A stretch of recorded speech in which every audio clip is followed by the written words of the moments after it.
Okay, looks like we're live as live can be. All right. Yep, green light, green light. Welcome, everybody. My name is Bezad. My name is Risa. And we're here from Naked and Famous Denim. And this is Naked and Famous Denim Day livestream. Broadcasting live from the Interplanetary Headquarters, located in Yokohama, Japan. We're here to provide you with unprecedented raw denim information. All the news that you can use right here. Unprecedented. Unprecedented. Okay. There's never been a precedent such as this one in the world of raw denim live streaming. This is the #1 raw denim live stream in the entire... What's bigger than a universe? Is there anything bigger than a universe? Whatever it is, yeah, we're #1. Self-declared #1, unrefuted. Unrefuted. Yeah, Undisputed, unrefuted, #1 raw denim live stream podcast. It's not so much of a podcast, but treat it as you wish. Leonardo Roca writes, in the multiverse. That's true. In fact, oh yeah, beyond our universe, the multiverse, we are still #1. There's not. We are in. This is now how the can we prime. confirm that? It's been unrefuted and undisputed. That is true. If time and multiverse travelers from other dimensions, other Bezads and Risas want to come and challenge us, we'll mess them up. We're like prime Rick and Morty. We are. You don't. Right. Yeah, you can't do it. Feronius, Baydad, and all the Riza. They taught me about slang words the other couple of podcasts ago. Okay. Riz yeah. is what you say to I think girls can say to guys and guys can say to girls, but how to charm them. All right. Well. It's short for charisma. Ah. Yeah. So if that guy has got a lot of riz. Mm-hmm. It doesn't mean that guy has a lot of rice. No. Not a lot of rice. He might, but it has nothing to do with rice. Mm-hmm. All right. Well, everybody, welcome. Glad to see you all here. We're going to talk about a lot of jean stuff today. We're going to talk about some hot topics. I sometimes I love the negative YouTube comments because I'm like, hey, there's a topic for our next video. So we're gonna hop into one of those topics today. I think it's going to be a lot of fun. Venomous Teddy writes, I bet denim doesn't exist in any universe besides our own. I disagree. I wonder. Raw denim is so powerful that it exceeds all universes and all times. But I wonder if their jeans are like our jeans. What would their jeans look like? I don't know. I mean... Would it be a woven fabric, a knit fabric? Would it be something totally different? No. I mean, like, say the denim exists. Because denim is just, so powerful. Okay. It's an element. Using denim, say that they make pants. Okay. I wonder what they look like. Well, I guess it would depend on what the body of that person would look like. Are they more reptilian? Are they more... Maybe they're like an astral specter, like a ghost. Mm-hmm. Well, maybe they don't have legs. Maybe they just float. They don't need pants. I don't know. Well, guys, if you're watching from another dimension, please give us a shout in the chat. Yeah. And use human language. Yep. Preferably English. Yeah. We'll figure it out.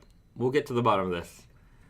The Raven writes, a universe where denim is usually left-hand twill instead of right-hand twill. That would be funny. That'd be funny. You mean Russia, where the hamburgers eat people? Yeah, everything's opposite in Russia. Oh. Yeah. Well, in Australia, then it must everything's be upside down. Yeah. No, it'd be upside down. Oh, okay. Yeah. Then it's still right-hand twill. That's true. Mm-hmm. But yeah, the packaging would all be upside down, I guess. And counterclockwise. Interesting. Yeah. Australia. I don't know how you guys survive. It must be hard. All that gravity. Pulling up on Yeah, us. pulling up on you. Saeed H. Greetings from 8TL. Welcome. Question about website listed size variances between Tate and Yoko and Blue Owl. I've noticed up to an inch difference in waist measurements and half an inch difference in leg. Leg opening, knee, thigh, and sakura and natural cotton. Whose measurements are correct? Do you ship blue all different sizes? I would just like clarification. Apologies if this has been addressed before. No, it's a good question. They may measure things a little bit differently than we measure things. Whenever you go and check out a measurement guide, like we have here on, let me go to our website, because we have a website. It's a good website. Tate and Yoko. Let's go over to the browser. So here we are. If you're on tateandyoko.com, click on any product. Let's go to the latest arrivals, and let's just take a look at the Midnight Slub Stretch because those came out today. You're going to see our measurement guide is right here. Here's our explanation. This video is actually going to get updated soon. I started working on a video and I just never got it done, but this video will get updated. But it explains how this guide is used, and if you want to see some photos, we have some photos on exactly how we measure. So some retailers may not pull that front waistband up to match the back waistband. They might measure at different points. So that might make up some variances. We also tend to pull the jeans pretty taut. So when we're measuring, we pull the jeans, we pull them out. So certain things might make some measurements look slightly different from one website to another.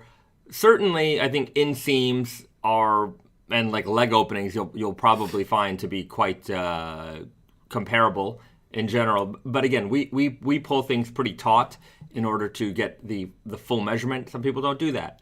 Another thing to note is that like we pull a few of the sizes on hand and then average out because they don't all come out the same way, same exact measurements. Right.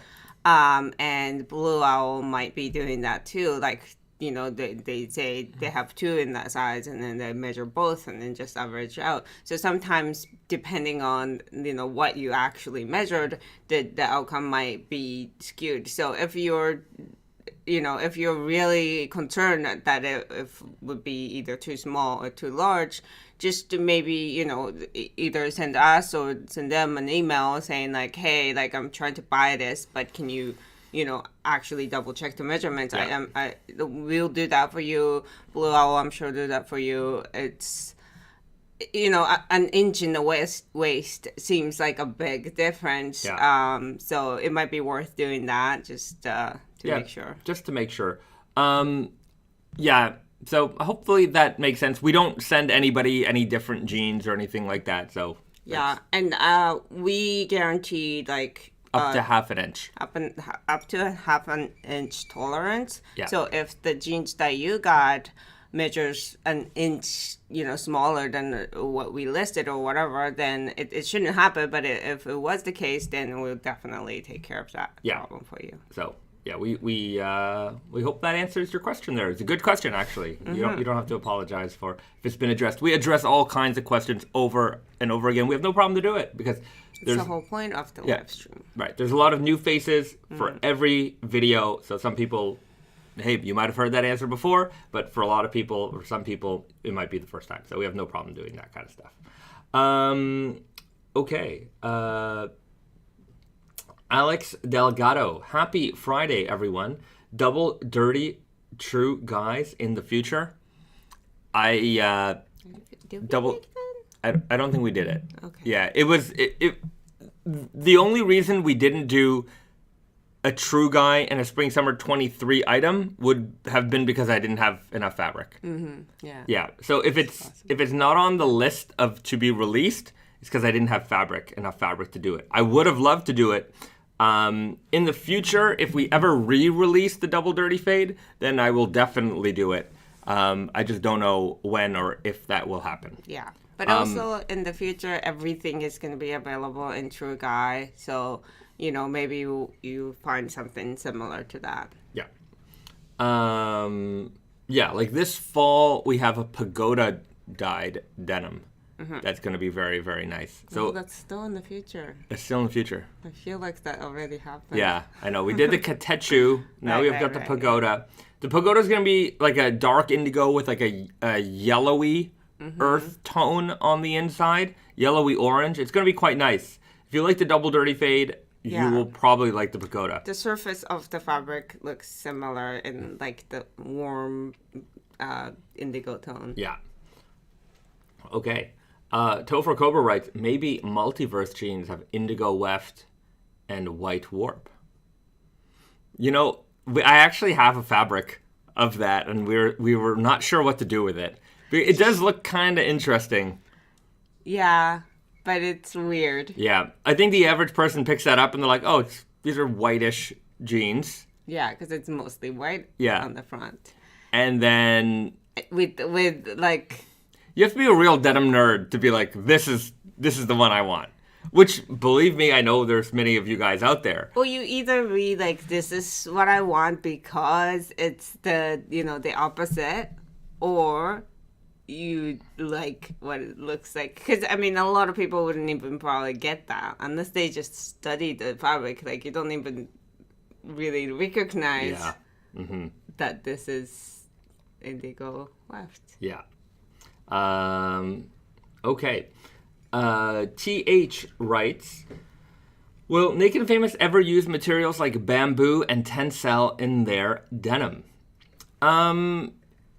We probably... I'm not opposed to Tencel. Bamboo. You have to. Last week we actually talked a little bit about bamboo, and you have to determine what you mean by bamboo. Like if you mean rayon, I'm pretty sure we've done some rayon jeans before. Rayon, I wouldn't be surprised. But so bamboo comes in the main form of bamboo comes as rayon.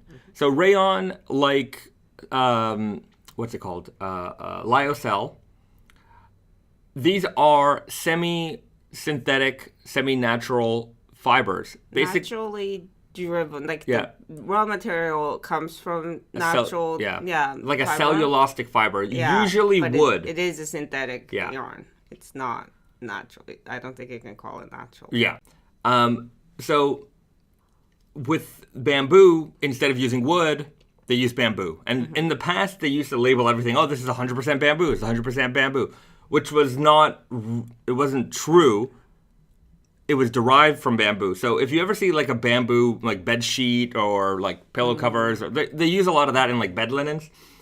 Now the labeling will always say like rayon from bamboo or something like that.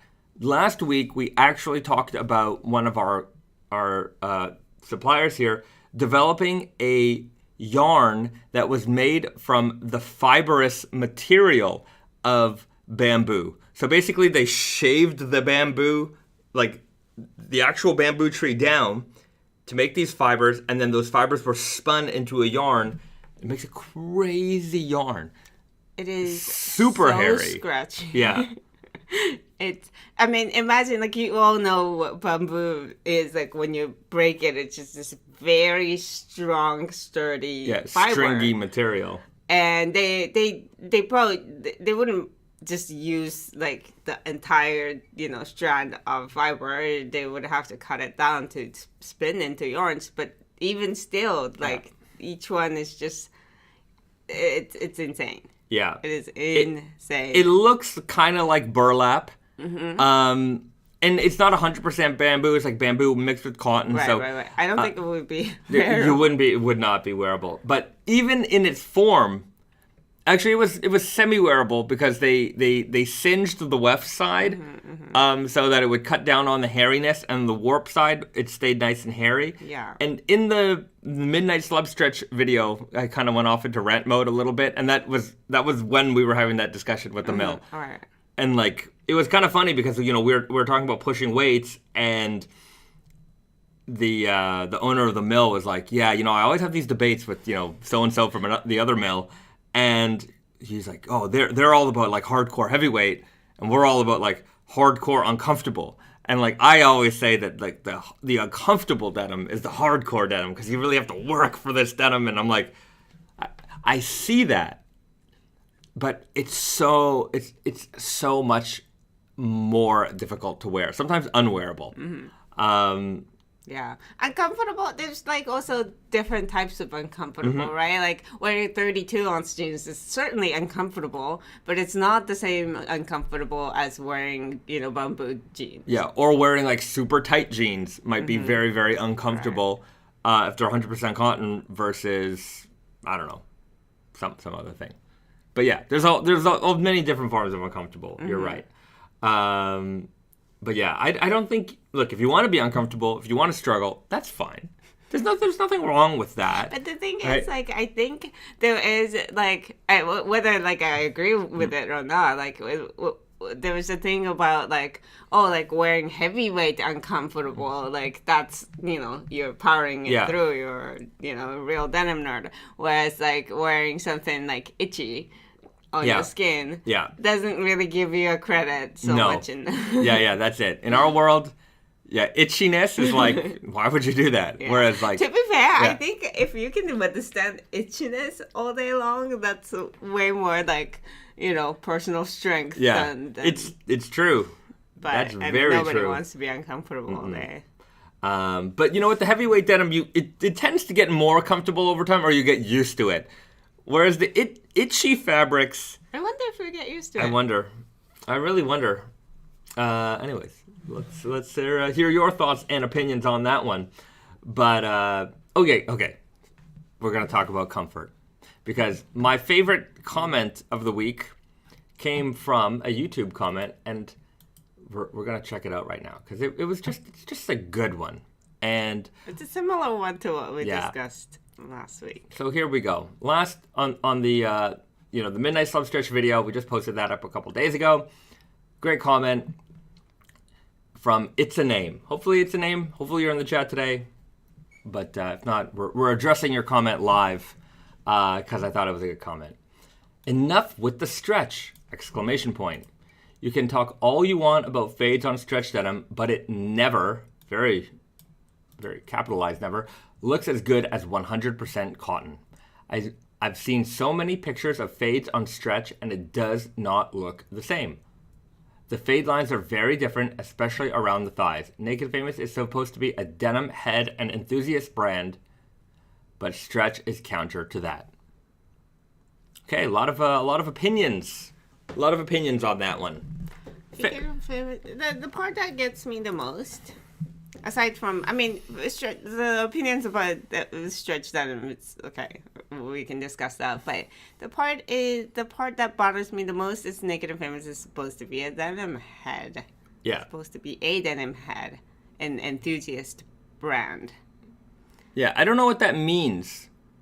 But if we as a brand are all made up of all denim heads who are working with mills who are all denim heads, and we produce fabrics and jeans. Everybody who is in this process is a denim lover, especially a raw denim lover. I don't know how that doesn't translate. Like, it's supposed to be a denim head and enthusiast brand. I'm like, I think we are. I think regardless we can't of get any more head and enthusiastic about denim than us. Yeah. That might be a skewed opinion. Yeah. But the point is that, like, if you don't like I understand some people don't like stretch denim and some people refuse to accept it. Yeah, that's fine. That's why we also make a lot of 100% cotton denim too. Yeah. But there are also, if you don't, you have to agree with like all sorts of brands idea about denim. Otherwise, you wouldn't even consider us to be a denim brand. Then there are brands that only make 100% cotton denim or like non-stretch jeans. But I tend to find that this even in that realm of purists, they also will often deviate. I mean, the list of brands in that category, like 10 years ago, was probably way more than it is now. I mean, a lot of brands dropped off from that list. They died by their own sword, I guess. Or they died on that hill. Yeah, like Yeah. they started making stretch. Like there are brands that started making stretch Yes. jeans The- a lot the- more these days. Right. There are the ones that stayed pure and true. Good for them. And I don't know where they are now. Some of them are still around. But the reality is that everybody's come around. Everybody's realized that you cannot just singly focus on a very, very tight part of the market. And that tight part of the market is, and this is a presumption because I don't know what a denim head, like what is a denim head brand? Is that we only make vintage repro jeans? Because that's never been what we've done ever from the start. We've always pulled from heritage, made it modern, new fabrics, old fabrics, mix them together. It's all about fun, interesting, innovative fabrics. Yeah. If you love denim, we make crazy fabrics. And I think that's the part, like we're innovative brand and we never want to be a brand that just stays in one spot and for the rest of the eternity we're gonna make one, the same category things. Like I think there are brands like that and I have nothing against them, but like the point of our brand existing is pushing the boundaries and innovating. Yeah. So I don't want to be stuck in a zone. And moreover, what I think is the most important is bringing in as many people into raw denim as humanly possible. And if you consider like our recycled denim, right? We don't do stone washing. We don't do any fashion washing on our jeans. So how can we make a sort of stone washed look while keeping it raw? Well, we were able to achieve that with the recycled Selvedge stone blue. So even within that, we still keep to our ethos of keeping the fabrics raw. And I think that's a very, very, especially that fabric, a very, very interesting way to do that. Yeah. And that might bring somebody into raw denim, or it might take the existing raw denim fan and say, hey, that's a new way for me to experience and wear raw denim jeans. So having a little bit of stretch or having a lot of stretch, if you're wearing raw jeans, you're fading raw jeans, you're part of the raw denim community. And as far as like how the fabric fades, stretch denim fades differently, but so does lightweight denim versus heavyweight denim. So does jeans worn by you, Yeah. by me, by another person. Yeah, That's the whole they're point. worn big, if they're worn tight, different fade patterns occur on different body types, different temperatures, different weights, every single way. And I think that is also part of the love of raw denim, is that we don't all end up with the same jeans. And now, if you follow kind of a strict guideline and I wear my jeans this way, I wear them this tight, I wear them, you might all end up with similar looking fades. But that, as the Indigo Invitational has shown us, there's a lot of people who wear jeans a certain way and they all come out looking a certain way. But the beauty is in the variety. For me, I like seeing so many different ways. I like to see how you guys have faded your jeans. Sometimes people don't wash their jeans at all. Sometimes people wash their jeans all the time. And they're both visually appealing to me. And I think they're visually appealing to most people out there. So, it's a name. We're not trying to be, what you might have envisioned a raw denim purist. And I don't even understand what that means. Like, pure, what is the... Pure cotton. Yeah. Pure cotton. But like pure cotton, but like, is it just, Red Tab brand reproductions? Because if that's what you want, that company still exists, and they make a lot of jeans. Whole lot more stretch jeans than we do. Yeah, but to be fair, and just a little bit, I could show people faded stretch jeans, and if I didn't tell you there was stretch in there, I guarantee you, some of them, you would never know the difference. At raw, is very slight. It's 2%. It's 2%. Yeah. It's not a lot. It's not something that you can hold in your hands and then stretch. That's not like that with enough force after wash you would definitely see that. But like at raw, like elephant 11s. Yeah. If you were to handle tell. that, you wouldn't know. You wouldn't know right off the bat. So I'm really looking forward to seeing more of like Elephant S series phase, because I think that would change a lot of people's opinions about Because I think part of it is also like we do a lot of stretch denim, but we do it in like lighter weight field. Yeah. But heavyweight, heavyweight fades differently than lighter weight, Right. as we talked about it. So. And just lastly, like I think like 90% of the stuff we make is 100% cotton. Maybe not 90, but like a large majority of the jeans that we put are 100% cotton. So if there's something you don't like, just keep it pushing, right? If you go to a restaurant, there's something on the menu that isn't for you. You don't freak out. Like, it's like just no, don't order that one. If McDonald's made the McPizza, remember that? I did not remember, anyways, but I know about it because because I like the about 80s. it all the I like time. the 80s and 90s. No, I'm sure nobody was like, well, I'm never coming here again. Just stick to burgers. To be fair, it didn't work out. But you got to try. Sometimes you got to try things. I think there still exists a McPizza at the largest McDonald's. And I think that one's outside Disneyland in Florida. I would like to go there. I'd like to give it a try. Yeah, someday I want to go to Disney World. Yeah, Disney World. Yeah. Yeah. I don't know what the difference is. Well, I think Disneyland exists within the Disney World. I see. Okay. I think.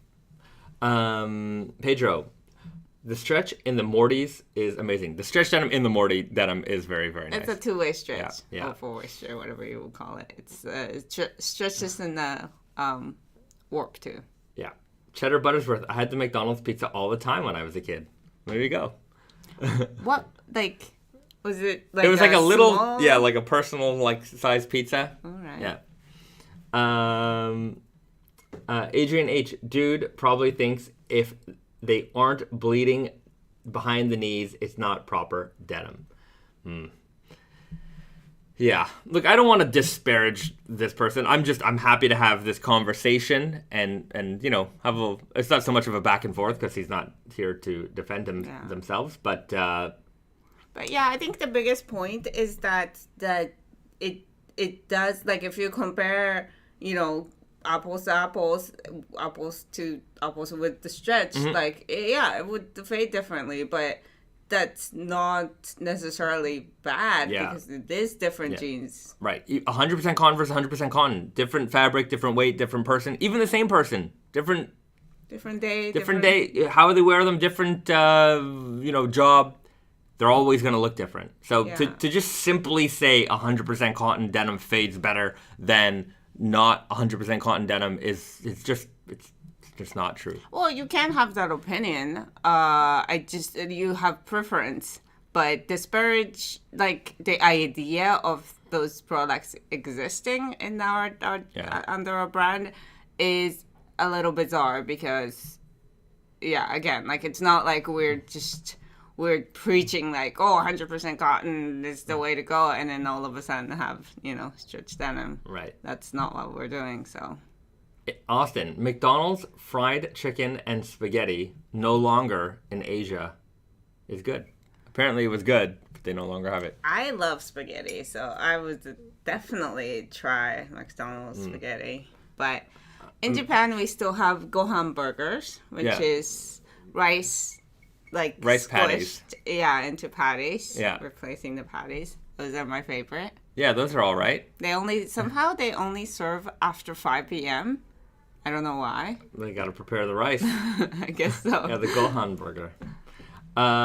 Hey B, I checked the size chart for the True Guide Midnight Slub, and the rise seems lower than the other True Guide fabrics. Is this by design? It's never. Let me. Yeah, it's measurements that don't line up exactly with other jeans is never a design feature. It's the same fit. Yeah. It's there's a spec that we try to live within, but of course every fabric, every weight, every composition reacts differently when it's sewn. Again, this is all the machines are all hand operated, right? Yeah. The person who's on the machine that day, they're not going to be sewing at the exact same rate as they were the day before. So there's always going to be some slight variances even within the fit. So That said, I don't think you're going to be disappointed by the rise on the True Guy if you're looking for something with a little bit more, room up there. So give it a try. I think regardless, you're going to be comfortable in it. Writes W5, bleeding behind the knees. Garrett in his 40 ounces. That's it. Garrett is does a lot of rock climbing. If you watch his Instagram, Wizard of 32 ounce, he climbs in his 32 ounce. He's crazy. He's a monster. Yeah, he is definitely a monster. I wonder, his behind the knees or no, they're all calloused now. Yeah, it's unpenetrable. Must be really hardened. Okay, Adrian H writes, aren't stretch jeans gonna be a bit better for the denim in the long run? Less chance to blow out. Well, if in a certain situation, yes. If you pull, obviously, everybody's body type is different. So, certain parts might get more pulled while you're wearing, and if there's a stretch, it has that give. So it does, it's not like the seam is gonna get the same amount of tension. So in that sense, perhaps, but. Just like anything, if you continue to pull tension in certain parts, then it's going to break anyways. And I mean, stretch also is not something that lasts forever, ever either. So, I don't know what long run. Yeah, how long is your long run? But okay. We've got. Sorry, I'm reading so many different questions. Lee, Shang Style writes, stretch really improves wearability in the long term. I.e., if you gain a bit of weight, you can still wear them comfortably. That's a huge plus for long-lasting garments. That's true. Yeah. And wearability, for me, also improves fadeability. You're right. The more you wear your jeans, the more you fade your jeans. So the more comfortable you are in the jeans that you wear, chances are you're going to have better fading jeans in the long run. Right. Also, just that midnight slub stretch. We got it right here. After the video, after we shot the video, that's when I edit the video, and I just kept wearing the jeans. They're very. I was at one point I was editing the video. I'm like, I should make an editor's cut in here. I didn't do it. I don't know why I didn't do it, but I should have did it. Because I wanted to add in, I'm like, I'm editing this video right now, and I haven't taken the jeans off, and they are just so comfortable. If you're sitting behind a desk, this is just such a sleek and comfortable pair of jeans to wear. It's fantastic. If you're a desk job person, and the fact that they're nice and dressy looking, highly recommend. Mm-hmm. Highly recommend. Yeah, this fabric base is really amazing. Very, very comfortable. Also, speaking of what I haven't taken off since the video, is this jacket. Because this is the Blue Jay Selvedge in the Chore coat, and coming out next week. Next Friday, next Friday on the 5th. The 5th. Yeah. It's the 5th, right? It is. Yeah, May 5th. Yeah. I haven't taken it off.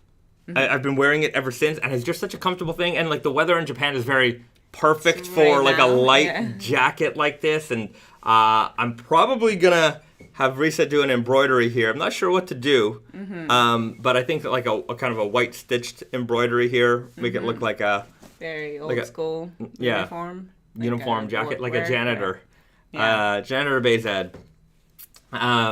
What should we do? Yeah, let me know, and then I'm gonna wash it also because I want it to be less crispy, right? It is light, but I just want it to drape even more, and I think once the starch is washed out of this, it's just going to have such an awesome, beautiful drape to it. Right. So, I mean, this crispy look is also really nice, too. Yeah. You can never get it back, though. Right, I guess it's a tough call. But you enjoy it for now. Yeah. We'll try washing it. I really like this fabric's selvage edge, too. Yeah, this blue and white. In the jacket, you can kind of see it, really... always. So that's really nice. So I don't know. We probably won't make too many of these in the Chore coat, but if you didn't pick up the mainline Selvedge last year, and regretting it, this is still alternative. So that's the Blue Jay. Suede patch. Very nice suede patch. Mm-hmm. And then let's show off that Selvedge ID.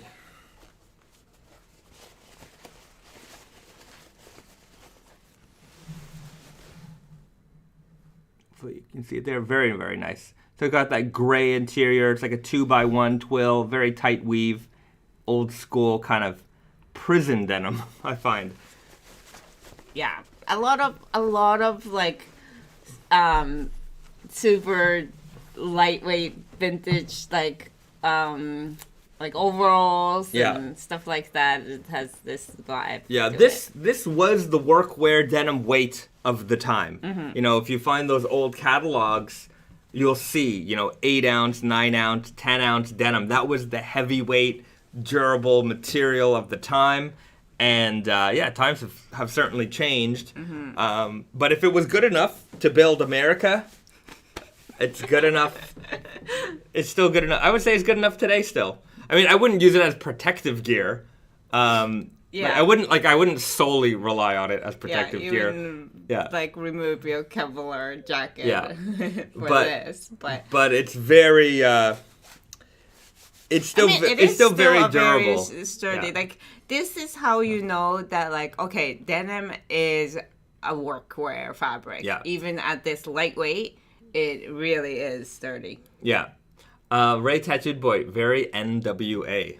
Yeah, those old I was working on a project where I wanted to do a very 90s hip hop style inspired raw denim, collection. Anyways, it didn't come to fruition, but that stitching color. Yeah. I like it.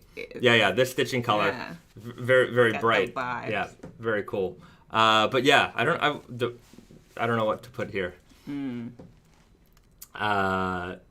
me know, guys. Let me know. The Raven. I love the white stitching on the Blue Jay. Yeah, it's very poppy, very catchy. Yeah. Anyways, if you're looking for a summer weight jean, great option for you coming out on Friday. And on the chocolate, I love this triple stitch. Yeah, and we got the triple stitch going down the side as. Oh, not down the side. It was here. The shoulder seam. And then the armhole. Right. There was something else. Anyways, I don't remember. Something, I don't know. I have a brain freeze right now. Venomous Teddy. The NWA Selvedge would become the canceled Selvedge pretty quick these days. If we had the rights to it, I don't know why. I don't think it would be canceled. I don't think. Anyways, it's rap. It's rap music. What are you gonna do? Can't cancel them. Can't cancel NWA. I still am a big NWA fan. Love NWA. I just remember being a kid and just discovering it and being like, oh my god, I can't believe what I'm hearing. It was like you were doing something very wrong, and you're like, yeah. I had that kind of feeling for the first time with Eminem, because obviously I didn't have any exposure to English songs. Well, not that I didn't have it, I knew about other things, but it's just the Western hip hop culture. Yeah, and nor did I know what any of those songs meant until I was old enough, starting to study English, and understand English and what's going on and the current music scene, and that was when Eminem was huge. Yeah, and it's just what?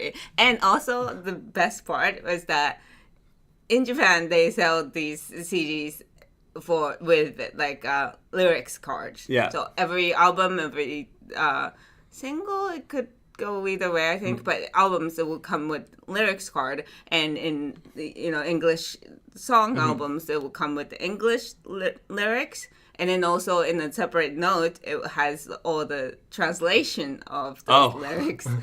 Somebody had to translate that. Yes, it's so funny. I kind of want to see it again, because then I'm sure it's in the. It might be. We got it somewhere. Yeah, it's hilarious.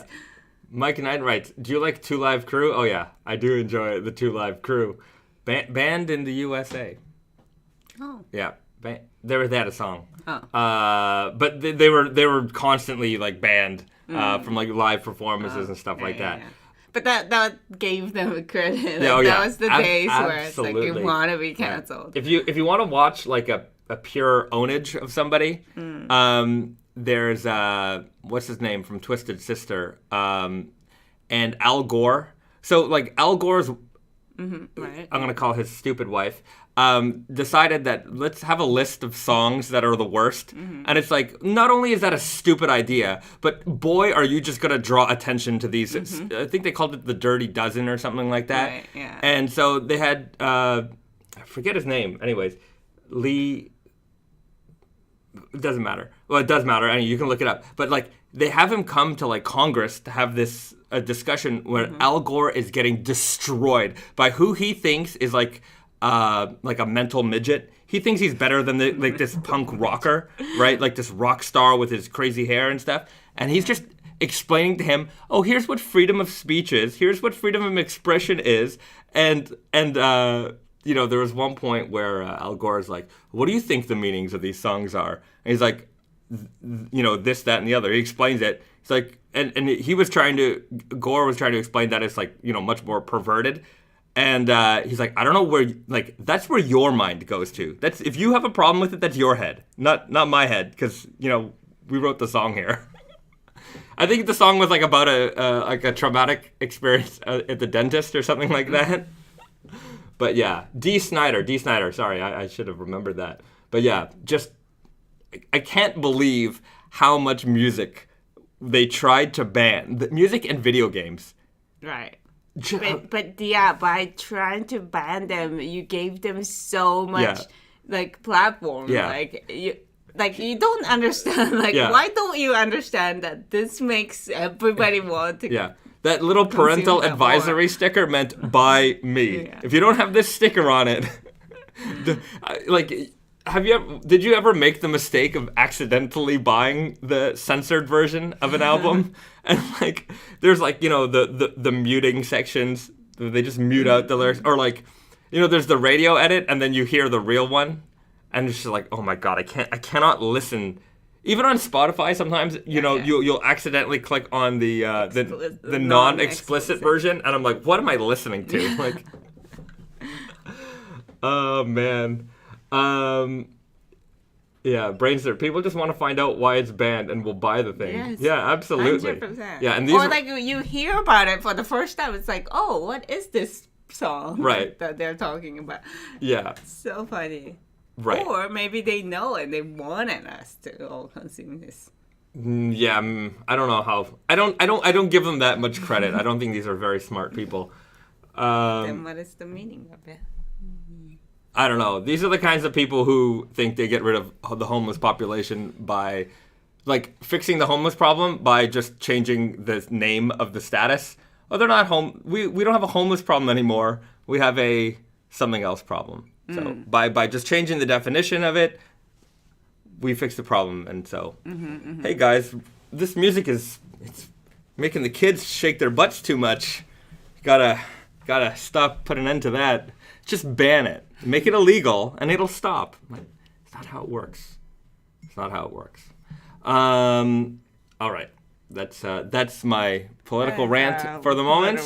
Don't try to ban our jeans, because we're unstoppable. Right. Carl Morawski is in the house. Good evening from New England. Looking very sharp, Bezad. Thank you very much, Carl. You're a true inspiration. You're always looking sharp. How Ha writes, shout out Mild Blend. I managed to find the Japan Heritage Returns and Hanami Salvage in my sizes there. Great. Yes. Mild Blend is often a treasure trove of because they have they carry a lot. Right. And they don't they might not be the best at organizing, you know, having all the items. Well, I think it's an online thing, right? Like, it's just, you know, Mild Blend has a great store in Chicago, so many products, just a great assortment, like inventory, and I think they do a lot more in-store business, so their online presence just generally isn't as strong as some other retailers. I and mean, so I you mean can that find it's some. Oftentimes, when somebody asks me, "Oh, can you look? Can you help me find?" I go to Mild Blend. Yeah. Click, and it's right there. Yeah. Sometimes it maybe takes longer for them to publish it, so it's like, you know, it's basically released afterwards. And also maybe like your search might not be picking them up because, you know, maybe the search terms are not properly set up. So yeah, that's a good place to look. There you go. That's it. Venomous Teddy, when I was young, if it didn't have the parental advisory, it was not worth the money. It's just like buying Diet Coke, you know?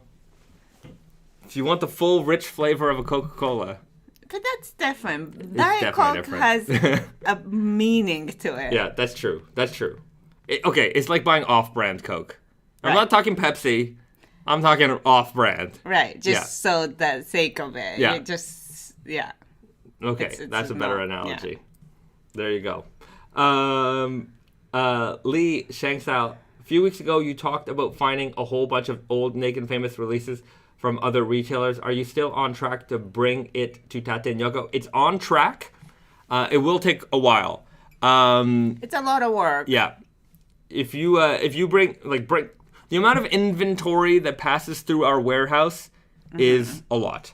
And so we actually, it's a good segue. If you're in the Montreal area and you are looking to be an employee of Naked Famous Denim, we are looking for people, including warehouse guys or girls. We don't discriminate. Not us. If you're interested in a position, we definitely have openings in the warehouse. We have openings in the store. We have openings for practically every position right now. We are trying to expand. So if you're in the Montreal area, or you can be in the Montreal area, and you're legally allowed to work in the Montreal, Canada area, sometimes, especially after I make like a call out like this, somebody from like somewhere else in the world is like, "Oh, I'd love to work for you," and I'm like, "I'd love to hire you." Unfortunately, I don't make the rules, and Canada requires papers, and you either have to be a resident or a citizen to be able to work in Canada. Or have a work permit. Yeah. So if you have all of those things, any or all of those things, we can hire you. But we have to follow. Laws, man. If it was up to me, throw them out the window. I'd hire all of you people who want to work for us because you're such nice people. But what can I do? If you're a lawyer who wants to help us fight all of these battles constantly. Well, I mean... No, I'm joking. Yeah. Don't do illegal things. Not only that, it's that like we're not looking to go through the proper process of hiring somebody and doing the paperwork, because there is a way to do it. But, it's hard for like a warehouse position. Yes, because you can't argue that it cannot be filled by a Canadian citizen or resident. Yeah, that's actually the hard part, where it's like, the government's like, well, you could hire someone locally. I'm like, I would if I could. Yeah. That's the people who are applying. Yeah. Even in the skilled field, it does take, a lot of effort. So not that, like, obviously it's skilled in a different way, but like warehouse, especially, it's not a super coveted position. Yeah. But we're always looking. Better call Saul. Better call Saul. I'd hire Saul. Oh yeah. In a heartbeat. If Saul is looking for a job, we would make a legal department in the company. Yeah. And hire him for That's it. everything. For everything. It would be a very useful employee. The Raven. I noticed the Midnight Slub has a zipper instead of button fly. What's the deciding factor between what gets a zipper and what doesn't? I mean, we don't have a clear, like, guideline for that, but I feel like Midnight Slub had zipper because maybe we did make a stacked guy. Stacked guy is a zipper fit. Like, it's... We usually just make it in stretch fabric because it's very skinny in the legs, and I think you need a stretch in order to make that into stack guy. And a lot of the time, it's like a stack guy fit has the zipper fabric. It has some kind of coloration between that. But on top of that, like, you know, stretch is something that we tend to use zipper on sometimes, not always, but... Yeah, there's no real rhyme or reason. Like, there's no hard and fast rule here. Sometimes you get a zipper. Yeah. Most of the time you get a button fly. And it's also, like, you know, it's nice to have options if you're looking for, you know, if you're, like, against button flies. Because some people do have preference. So if you are a zipper person, you know, you don't get as many options. But we like to give you more options. Yeah. BD, Mr. Producer's in the house. Have to go grab a bite to eat. Time to hit that like button. That's right, everybody. If you haven't done so just yet, now's just a great time to do it. What better time than right now, immediately, without haste, to press that like button. And if you've not subscribed yet, my goodness. Without haste or with haste? With haste. I don't know. I'm not good at English. It is only my first language, but I'm a bit of a dum-dum. You know what I mean. Because I think so. I think it comes through from the heart. I reached out, touched you, touched me by the heart. Hit the like button, hit the subscribe button, and tell a friend about us. Tell a friend. Write that letter. Put it in the post. Put the stamp on it. Imagine. Yeah. Imagine that. A letter from your friend and it recommends you at live stream. That would be great. It's a lost art, writing letters. Oh, it certainly is. It certainly is. But write that letter. We should write more letters. Put it in the envelope. Lick that stamp. Boom. Put it in the mailbox. Your postman will be like, what is this? I haven't seen one of these in a long time. And they're going to deliver it to that friend, and then they're going to open it up, and it's going to say, hey, go right now to http://www.youtube.com, and then type in Naked and Famous Denim, and you're going to see it, and then subscribe to that channel. On the World Wide Web. Yeah. We're available 24 hours a day, 7 days a week on the World Wide Web with all your favorite raw denim content. Yeah, we're not going to even put on a QR code on it. No. Just have to type it out. Just type it in. Old school. Old school. All right. What are some other old school internet things that we don't talk about anymore these days? Internet things? Or like letters or not? Yeah, we should have... I would have a guest book on our website if it wasn't going to be filled up with nonsense. Yeah, so that's the sad part. It's like it will be filled up with spams. Remember, sign my guest book and then hit counters. Look at how many hits. Hit counters, yes. Yeah, that'd be fun. Cathedral ring. Dial-up was painful. Dial-up was definitely painful. But a guest book... But we didn't know that it was painful. We were just like, okay, that's how it is. That's how we got on the internet. If you watch like early internet access videos where people had to take their phone and put it on this device so that the sound signals would go through the telephone receiver into this, yeah. That's how they first did it. Huh. Yeah. All right. Yeah. Well, The Raven, what's a guest book? So a guest book on a website would be a part of the website where you can go and leave a message to the webmaster about, hey, I'm so-and-so from Germany, and I really enjoyed your website about cats. It's like you sign a guest book at a wedding. Yeah. It's like just the to give them a message and also to show that you were there. Yeah. A friend of mine had a guest book in his restroom, in his washroom, and I signed it. I'm like, Yeah.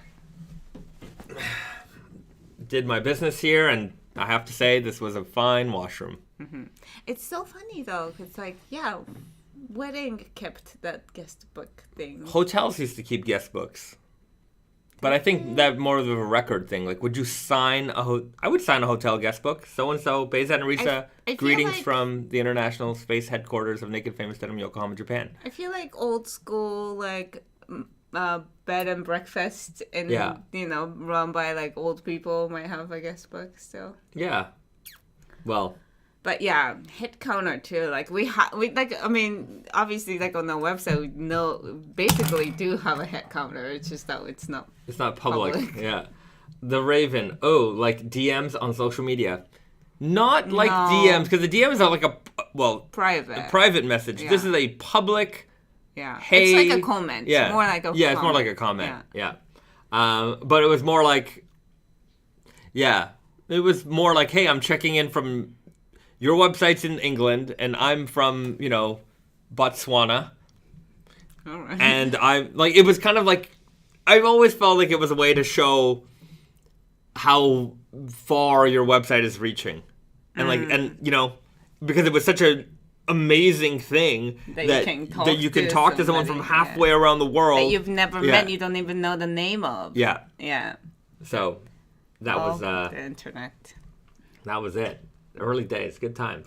I guess comment sections are like guest books now. Mm-hmm. Yeah, but comment sections can also become a little bit more venomous, as this is venomous Teddy's comment, where comment sections tend to be an open forum, and as we all know how things end up on the internet, but guest books were really like a pleasant place for people to... The guest book was really not to like... I mean, you can obviously comment on, what's on the website, what they're looking at, but I think it was meant more for that, like, I'm here, like, I stumbled upon this, and I just wanted to let you know that I'm here. Yeah.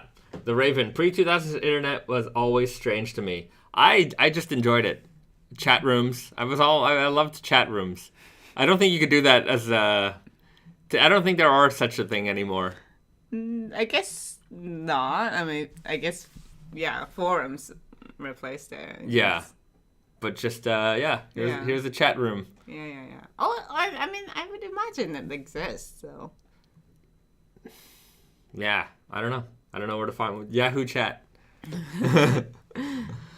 That was a big thing. You go into the internet cafe. Yeah, or like I used to go to this one place near Islington Station in Toronto, and it was like a cyber cafe, and they had just a bunch of computers with Counter-Strike set up. Name Cyber Cafe. Yeah, Cyber Cafe, and you could just play Counter-Strike and eat like ramen noodles all day. Ramen noodles. Wow. If you wanted to have like it was just like a LAN party. Are you eating the ramen noodles without water? Like no. Oh, yeah. That doesn't sound. It was complex. Mm-hmm. All right. Okay. Cathedral Ring. Remember early piracy where you had to wait a month for that one person to go on so your download could finish? Yes. You're just hoping them. Come on, just. Oh man. Oh my god. Those days. Or like shaky cam. Yeah, that I never really like. I wasn't that desperate. Downloaded movies. People have a camcorder. Very funny. I'm surprised that like if you go to a movie theater, like they sometimes still have in Japan. They still have the warning for that. There's nobody who's doing this anymore. No, the message is the same, and I get it, but like nobody's actually holding a camera in the movie theater. In fact, the PSA that plays in front of a movie in Japan so it's got like this guy with a camera as his head, and he's like jumping around doing parkour stuff, and it's a fun little video. Yeah, but people might not get it, like why? Yeah, like they've become a lot more sophisticated in their piracy. Yeah, these but people. Like if if you're like a young person, like you don't understand the piracy used to be that involves the camera. Yeah. Like there's that episode of Seinfeld. Yeah.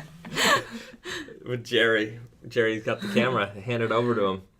Yeah. Anyhow, good times. Pretty how, did you understand MySpace when you first saw it? I first saw it, and I was a lead singer of. I first saw it with lead singer of Weezer's MySpace. My mind could not grasp that I could write something to someone famous and they could read it. It was such a foreign concept for having some method of direct and instant contact with someone famous. That's true. Yeah. I think I didn't get into MySpace like by the time I had my MySpace page, it was like all about like social aspect. Uh-huh. It wasn't the music stuff. It was less music stuff. Yeah, it's just like it wasn't. Yeah, it was just pre Facebook basically. Yeah, I was never on the MySpace. Never? No. I made a profile once because in order to go to a movie premiere, I had to have so I made a profile and that was it. I literally made it like that morning. And you had to print out a picture of your profile page just to prove your... Yeah, because you can't show a phone. Phone doesn't show it. Right. Phone's a phone. Yeah, they didn't have that at that time. So, literally...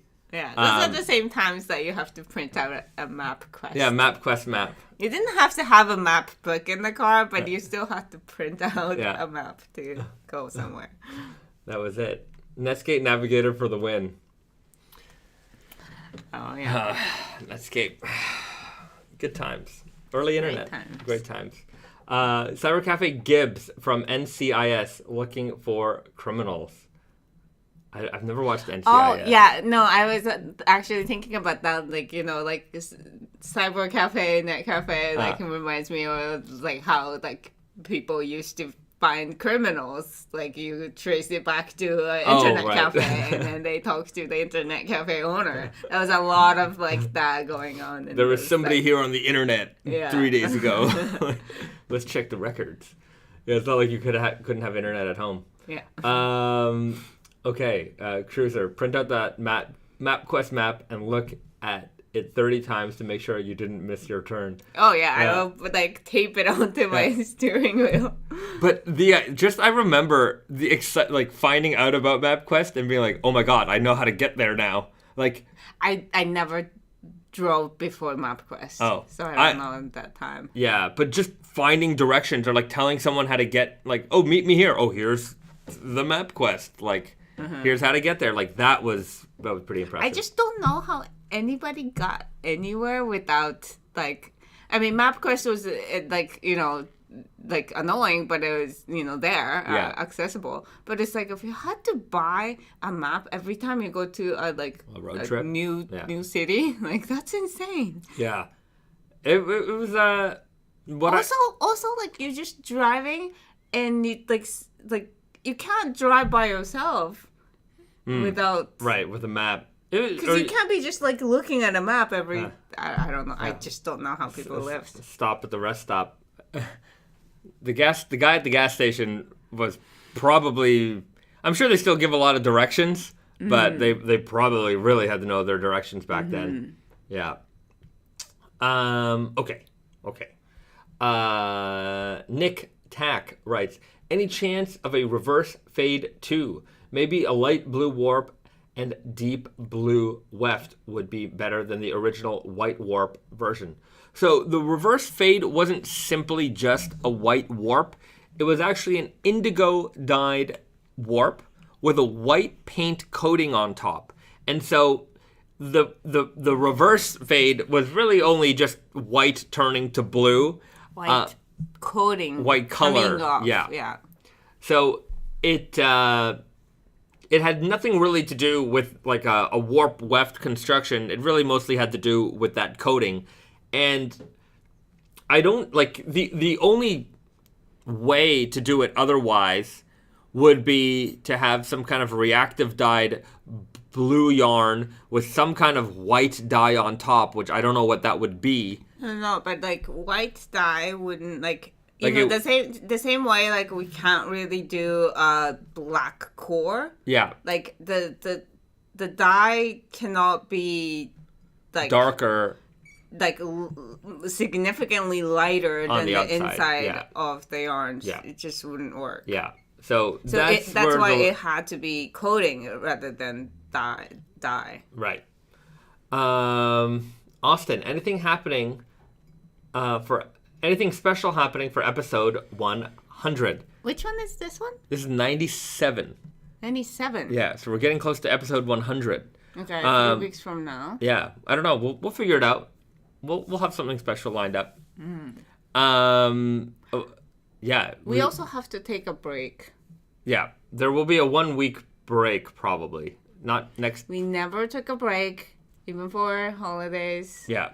Nothing, but I think we do have to take a break. Yeah, we're going on a holiday soon, Risa and I. Thank goodness. When do we leave? So I think what we have to do is the 20th, May 20th, or May 19th. May 19th, Friday. Yeah.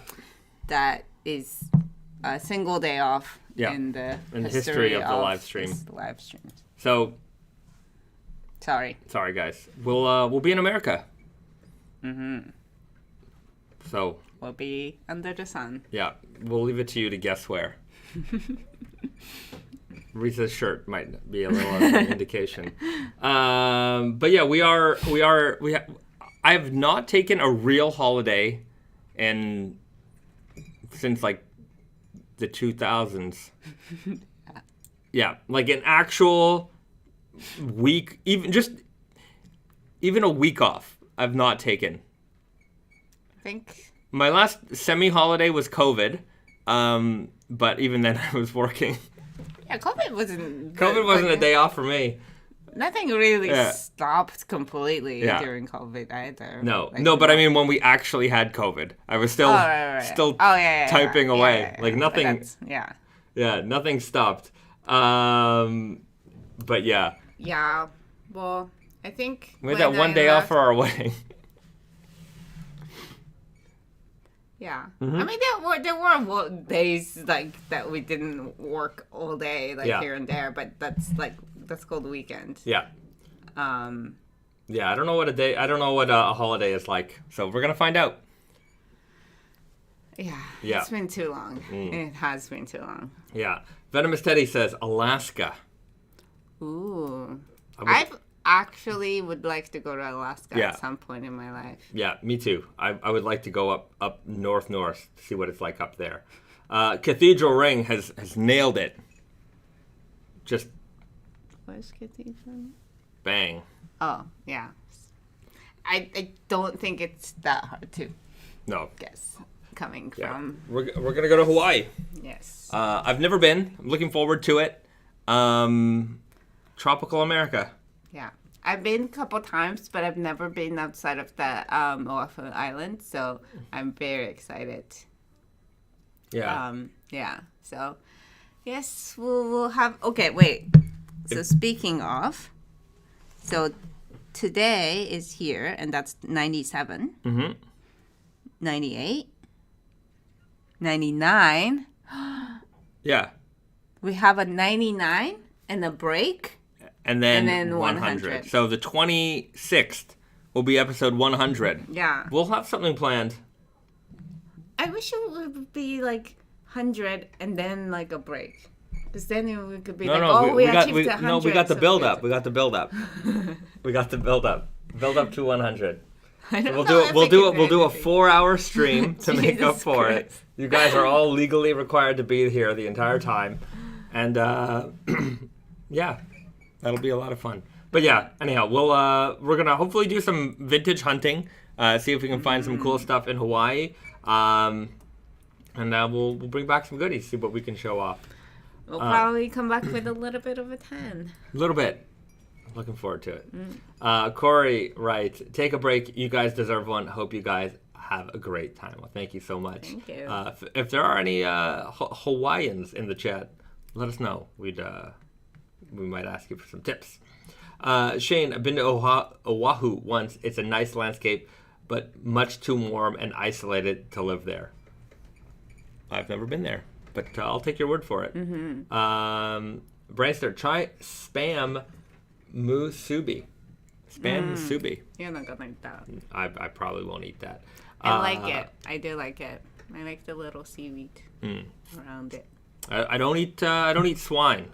No pork for me, but I'm down for almost everything else. Almost. There is a lot of like swine in the island food culture. I feel. Island food culture. I've been pretty good at dodging swine most of my life. Remember to pack sunscreen.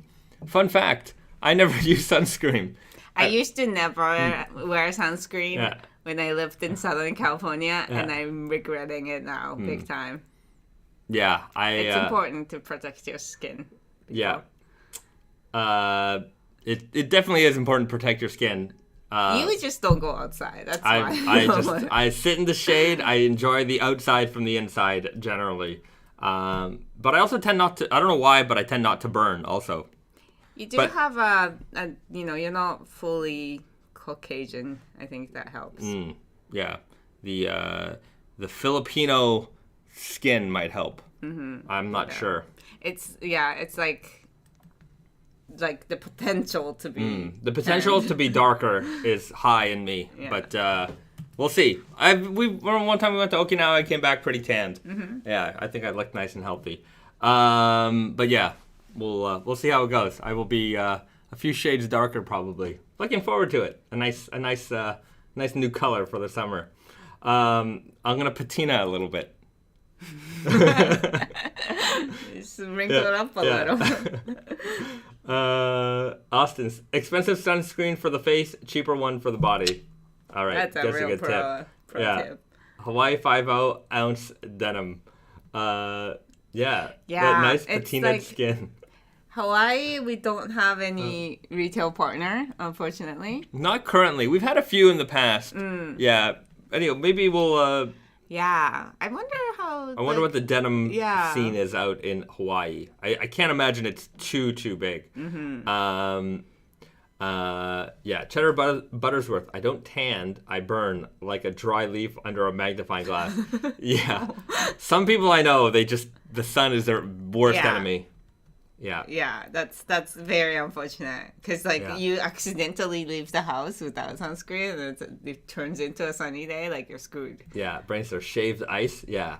Oh, we're gonna do a lot of eating. Shaved ice, some poke bowls, absolutely. Poke bowls are big out there. Yeah, I mean they come from Hawaii. That's a Hawaii. I think so. Dish. Yeah. A lot of pancakes. Pancakes. Yeah. Cathedral Rowing, a lot of Bayzad special out there, I hear. I hope to find out. I hope that my influence has really reached the islands of Hawaii. Stylish Grease Monkey is a Hawaiian YouTube channel. Stylish. Right. Okay, I'm gonna check that out, Mike Knight. Good. No, tip. yeah, we really need to watch some YouTube content about Hawaii or people in Hawaii. Learn the language. Yeah. Yeah. Hopefully they understand me. Sunscreen also helps prevent melanoma, aka skin cancer. This is true. Mm-hmm. Bad example. The pineapple in Hawaii are amazing, better than any pineapple you've had outside the islands. I hope to find out. Yeah. Taiwanese. The best pineapple I've ever had was Taiwanese pineapple. Those Taiwanese pineapples, I don't know what they put in them. It's so good. They know what is up. Shout outs to the Taiwanese people for your excellent work with the pineapple. You've done a miraculous job. Congratulations. Okay. We should answer some denim questions. Yeah, we were on a little bit of a rant there. But yeah, what else is going on? Denim related world. Well, okay, let's talk about some of the future projects. That's exciting. This is one of the most exciting fabrics. And we just got this cutting of it. Oh. Ooh. Have we've shown this? We've shown this. No? I don't think so. Okay, this is gonna blow your minds. Take that off. Yeah, this is going to blow your mind. So this is part of our fall winter 23 collection. 23. 23. Sorry. 23. 24. Okay. So it's okay. So, for a while we were doing those like weird construction fabrics like tatami denim, Sakiori denim. So Sakiori, we've released it before with the denim Sakiori. So Sakiori in general is like art of making, the way of making fabric from weaving fabric scraps. So like you have thin strips of already woven fabric, and then you use this little strips to weave another new fabric. So that's like an old Japanese way of, just recycling the fabrics that you can no longer use. And it obviously is a lot of handwork. It's very, now it's very expensive, but it's funny because that's what poor people did back in the days. This is that. This is that. In the very made with denim, so you can, and in a denim construction. Yeah. So you can see it's denim made from denim, and it is, the front is crazy, the back is crazier. Yeah. You can just see, it's like looking at it through a magnifying glass. So we did the previous Sakiori was denim woven together. Like different shades of denim, and that was amazing. And also this one is Selvedge. Yeah, so this one is amazing in a way that we use the indigo denim, by indigo denim. So it's like dark indigo. It doesn't have any white in it as a warp, and then for the weft we used the natural like ikuru fabric pieces as a weft, like any jean. Yeah. So in the back, it's all, you can see the construction. And this is a great way to actually like see what we mean when we say like 3x1. Yeah. Because that's, it goes, you really can like, when you're talking about like small, tiny strands of yarns, it's very hard to see, but this is just like the exaggerated version of it. It is amazing.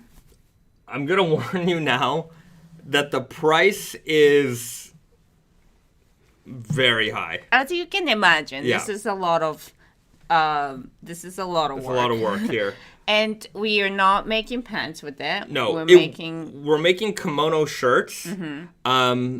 I can see if we can make some chore coats. This is also a very difficult fabric to work with. Yeah. It doesn't exactly go through a sewing machine so easily. Mm-hmm. And it's very fragile. Very fragile. Like the fabric will pull out. Like it's gonna be insane. Yeah. But as a textile, it is just very, very beautiful, and we could not use it. Yeah. It had to be used. So it's super delicate. Very, very delicate. But yeah, But the beauty also of this is that, like, because these, like... Oh, yeah. Strips are made with... Rope-dyed indigo. So you, like, each, like, you know... You look on the edge. Yeah, each part like that, you can actually see that, like, white cord yarns. Yeah. So... raw selvage denim made from raw selvage denim. Very, very delicate, very, very expensive, but very, very cool. We'll keep you posted with pricing information. This is going to be available in the fall. No release date scheduled yet, but we did just get the fabric sample. Well, this is the production sample. So they it's in production now. Looks absolutely incredible. And definitely one of the weirdest fabrics out there. Hopefully, this is amazing. Yeah, this is great. Hopefully no weird comments about it not being purist denim. Yeah. Yeah. To be fair, it's not. It is not. Yeah. Sorry. We gotta admit to that. Yeah. Pedro, most expensive item ever? No. No. Not the most expensive. Yeah. But it might be close to 4 digits. I don't remember. Yeah, it's up there. Okay. Yeah, it's up there. Yeah, it is one of the most expensive items. But very, very interesting. They're anyhow. We'll keep you posted. Looks kind of like a blanket weave, basket weave denim. A basket weave is going to be like a 2x2. So I would not say that necessarily, but the exaggeratedness of the weave definitely has a unique look to it. Mm-hmm. And it is a lot. Like, we went through a lot of struggle with the mills with this. Yeah. I think they basically, like, sampling and production is very different in terms of, how they... Yeah. And the expectation of things. And also just, like, cutting and using this fabric, like, it comes apart, it falls apart in, like, certain ways. Like, you can see here, like, you can see the weft part very easily. This is so why it's super delicate. Go into the details, but these are the weft. So we use these strips as a weft, but we did have to reinforce it with some actual threads in order for us to keep it together. Yeah. So I suppose it's not a pure, like, representation of denim construction. Because of these strand, like the reinforcement strands that are in here, but still, regardless, beautiful, and if you have it, it's going to be one of the rarest fabrics ever made. For sure. Yeah. So that's exciting. Yeah, it's going to be just a pain in the ass in every dimension, like making the fabric, sewing the fabric, cutting the fabric is going to be a pain. Sewing is going to be a pain, but yeah, there it is. All right, says, all right, time to apply for some loans. Yeah, just don't go broke over this one. Austin, for sure, over 500, 700. I'll keep you posted. It's gonna be up there. It's gonna be up there, as you can imagine. Could you pull up a kimono shirt sample to see the look? Yeah, absolutely. Let's go over to Tate and Yoko, pronounced Tate and Yoko, and we'll take a look at that.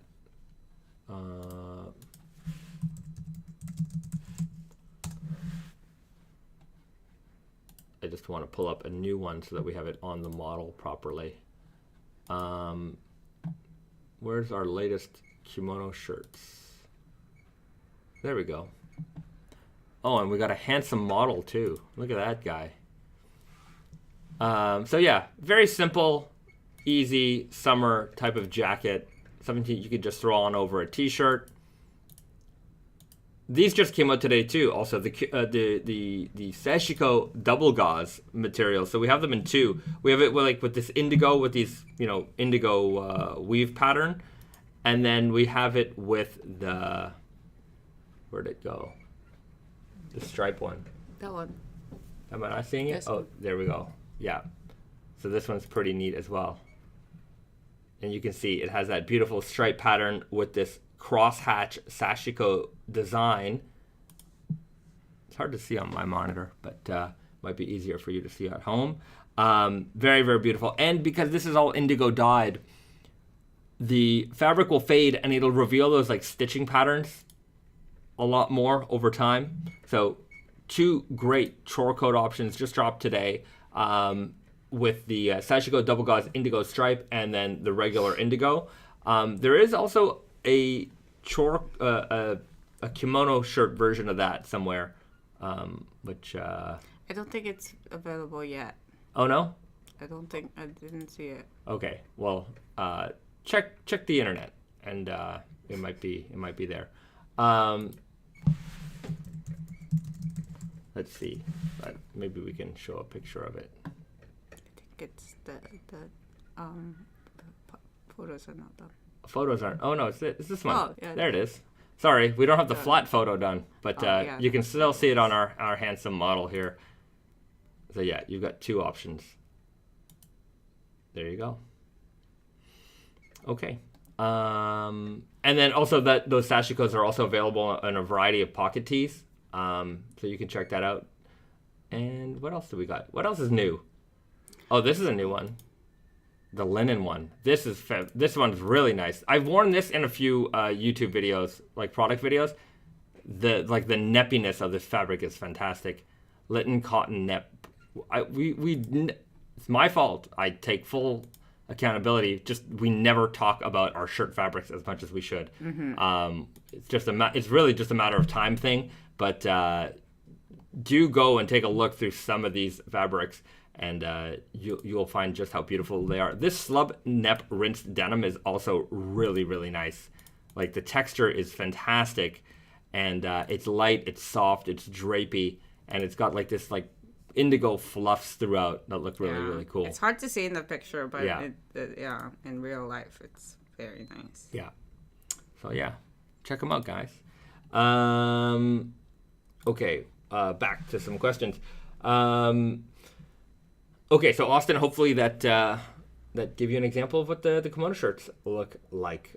Pedro writes, imagine someone's cat or dog ripping that up, someone's getting sent to the pound. Keep the Sakiori fabric away from your pets. Yes.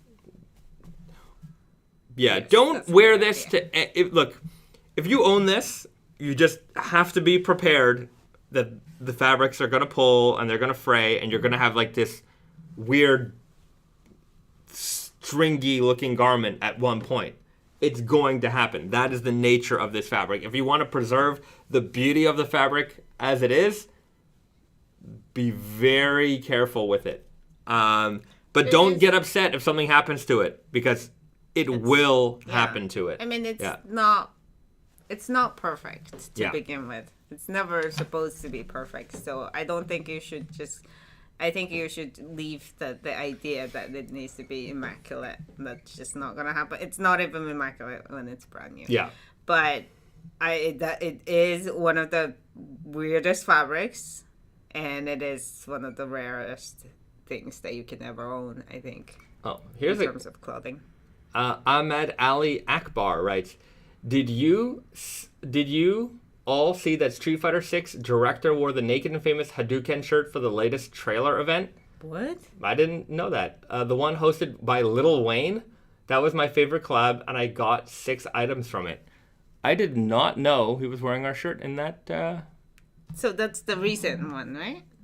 Yeah, Street Fighter 6 the newest game. I guess there was some... You're going to have to put the link in the comments later on. But yeah, that's pretty cool. I didn't know that. That's great. That's great. Street Fighter 6. What is it? Street Fighter 6. Naked. Just I guess type in Street Fighter 6 Lil Wayne. Maybe that'll. I think it's spelled Lil. Lil. Oh, showcase. I guess so. 47 minutes long. Sure, let's do it. Maybe we can see a still image. Okay, Venomous. Okay, Ahmed also writes. Also, trying to get a Sherpa jacket potentially. Is that a decent denim fading option? A Sherpa jacket. I don't have a Sherpa jacket planned. We have some blanket line jackets planned for the fall. Soon we'll be previewing some more of those fall items. As far as it being a good fader, so long as you wear it a lot, it will certainly be a good fader. A regular denim jacket without a lining might be a better fader in the sense that you can wear it for longer throughout the year. Mm-hmm. Whereas a Sherpa or a blanket line jacket is really, a fall-winter thing. Also, depending on where you are in the world, fall and winter might be most of the year, like you are if you are from the Great White North, Canada. So yeah, keep those things in mind. Wearability will also affect fadeability. Okay. Venomous Teddy, I wanted to ask about the Sashiko double gauze. How is that fabric made? Is it by using jacquard knitting? That's right. So it is a jacquard machine. So these machines have weaving. Yeah. These machines have the ability to move the warp yarns up and down and control it as the weft goes through. So you can create some pretty neat patterns that way. Yeah. The Sashiko fabrics in that sense are always jacquard loom. It's not so much a hand done thing. Like Well, sashiko itself, these are like, we call it sashiko fabrics, but it's like a sashiko style fabric. Yeah. It's not actually sashiko, because sashiko is something that you do on top of already woven fabric. Yeah. Okay, Pedro, is there a lookbook planned for this stream? Yes, there is, and let's get into it because I've pulled up Spring Summer 2013. So let's go back to the past. 10 years ago. 10 years ago. Here it is, Naked Famous Denim Spring Summer 2013. We're gonna skip over the core items because I think we've talked about those quite a bit. So we'll just take a look at some of the new items that we made 10 years ago, and we'll reminisce about them. So Super Skinny Guy. It's still called Super Skinny Guy. We changed this to just Super Guy. We got rid of the skinny. I don't remember what year that happened, but I guess if we look through enough lookbooks, we will find out. That probably happened like 5 years ago, maybe. I think more. But anyhow, I don't have much of a sense of time anymore. Super Skinny Guy, Black Power Stretch. Core, still in the collection. Left-hand twill. You guys know this very well. Stretch Selvedge. Oh, you know what? Super Skinny Guy. It's a new fit. New fit. Yeah. So Spring Summer 2013 is when we introduced the Super Guy for the first time. There you go. You know what I think? Yeah, you know how Super Guy came to be? Because we had a fit called Skinny Guy, and people were complaining that Skinny Guy's leg opening wasn't tight enough. Because this was the era of very tapered jeans and joggers. Joggers were starting to really become a thing. So people wanted that really small leg opening. So we took the Skinny Guy, which was an original fit, and we tapered from the knee down about 1 inch. So the top block from the knee up remained the same, and we made Super Guy. And they both lived together for a while. For a long time. I mean, it kind of still is. Technically, Skinny Guy is still around, but yeah, there are. It was essentially the same fit, especially because a lot of people, these jeans were long on them. We were doing very, very long inseams at the time, and people were stacking these up hard, and you just couldn't tell the difference really. But I think just mentally for the buyers and for the customers, if we said it has a smaller leg opening, they're like, okay, that's what I want. We want a tapered leg. Yeah. It can be called straight leg. Yeah. So we gave it to them, and it was very successful for a very, very long time, and it's still running today. But yeah, you can see we went hard with Super Skinny Guy, Black Power Stretch, Left Hand Twill, Stretch Selvedge, and then I suppose that these are still around. Yeah. If we have inventory. Mayuka 10 shoes. Yeah. Crepe sole. Just a pro tip on crepe soles, don't get them. They look good on day one, and they don't look good on day two and for the rest of the life of the shoe. They're kind of very comfortable, though. Yeah. It's like a bounty. They always look great. They're very comfortable. The other problem with crepe soles is that hardens really hard. I have these shoes. They're great. I still have them. I have to get them resold. I can't wear them. But yeah, very, very, very good shoe. Let's get to a seasonal fabric. Let's get to some good stuff, yeah. Rich Blue Stretch. I think this is the season that I kind of started being involved in Naked and Famous things. Because I do remember this. Right. Yeah, I don't remember this too much. It's a 98 too, so I don't remember what... Yeah, pale blue stretch. I don't remember these being Selvedge. So I don't remember what base this is. It might have just been its own base. Like, not based on the Black Power Stretch or anything like that. I think it was the same base as the red stretch. Oh, maybe. Or here's this gray stretch that's a 98 too as well. But yeah, rich blue, pale blue. Like, when we do these kinds of jeans today, we always go with a contrast thread, right? I like if I were to do this color again, I wouldn't do it. I wouldn't do it so tonally. I think This looks like a brown thread would look real nice on it. Whereas this one, a more golden yellow thread. So there you go. Lightweight Selvedge. 10 ounce. Don't remember this one. That is not so memorable. Yeah, not so memorable. Left hand twill. Broken twill Selvedge. Dirty fade.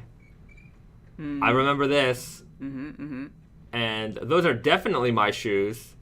Yeah, 8-ounce chambray. Yeah, boat shoes. Those were very popular. This was, man, I owned a lot of boat shoes in my day. BD writes, Basehead, which fabric from recent lookbook, black jean, is the one that will come back as dead stock? Oh, I will show it to you in this. It should be in this line sheet, so I'll show it to you. There is going to be we talked about a black denim that is coming back. Oh, I love that chambray jean, the Raven writes. We haven't done a chambray jean in a long time. It would be nice. Poopy Butthole was Mr. Poopy Butthole was the last one. Yeah. Definitely a nice touch. A lot of tonal stitching with the new collection items, eh? A lot of summer colors.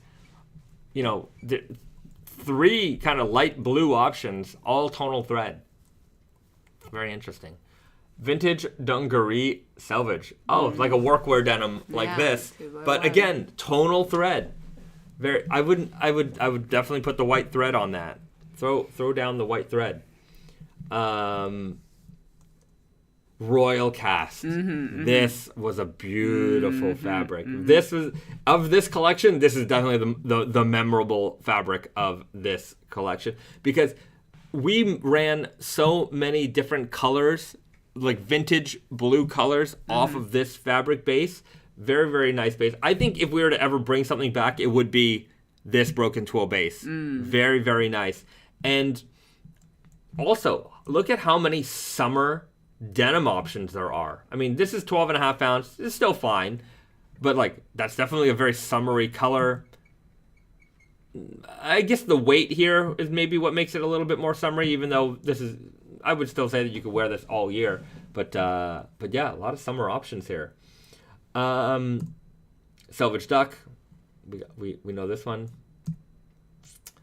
Oh, our Kamikaze Attack collaboration. Also, these shoes, by the way. I just wore it in the Midnight Slub Stretch video. Same shoes. I think your feet doesn't grow. No. And I keep my shoes forever. It's at least 10 years. These look pretty brand new when I got them. Kamikaze Attack collaboration. Great jean. This was and another tonal denim. You know, right. Our good friends at this must have been the first one. Our good friends at Kamikaze Attack here in it's too bad you can't see the leather. The leather patch was cool. Yeah, they designed the leather patch on this one. So the idea was our fit, their fabric, their construction details, and that's how these types of like brand collaborations always worked.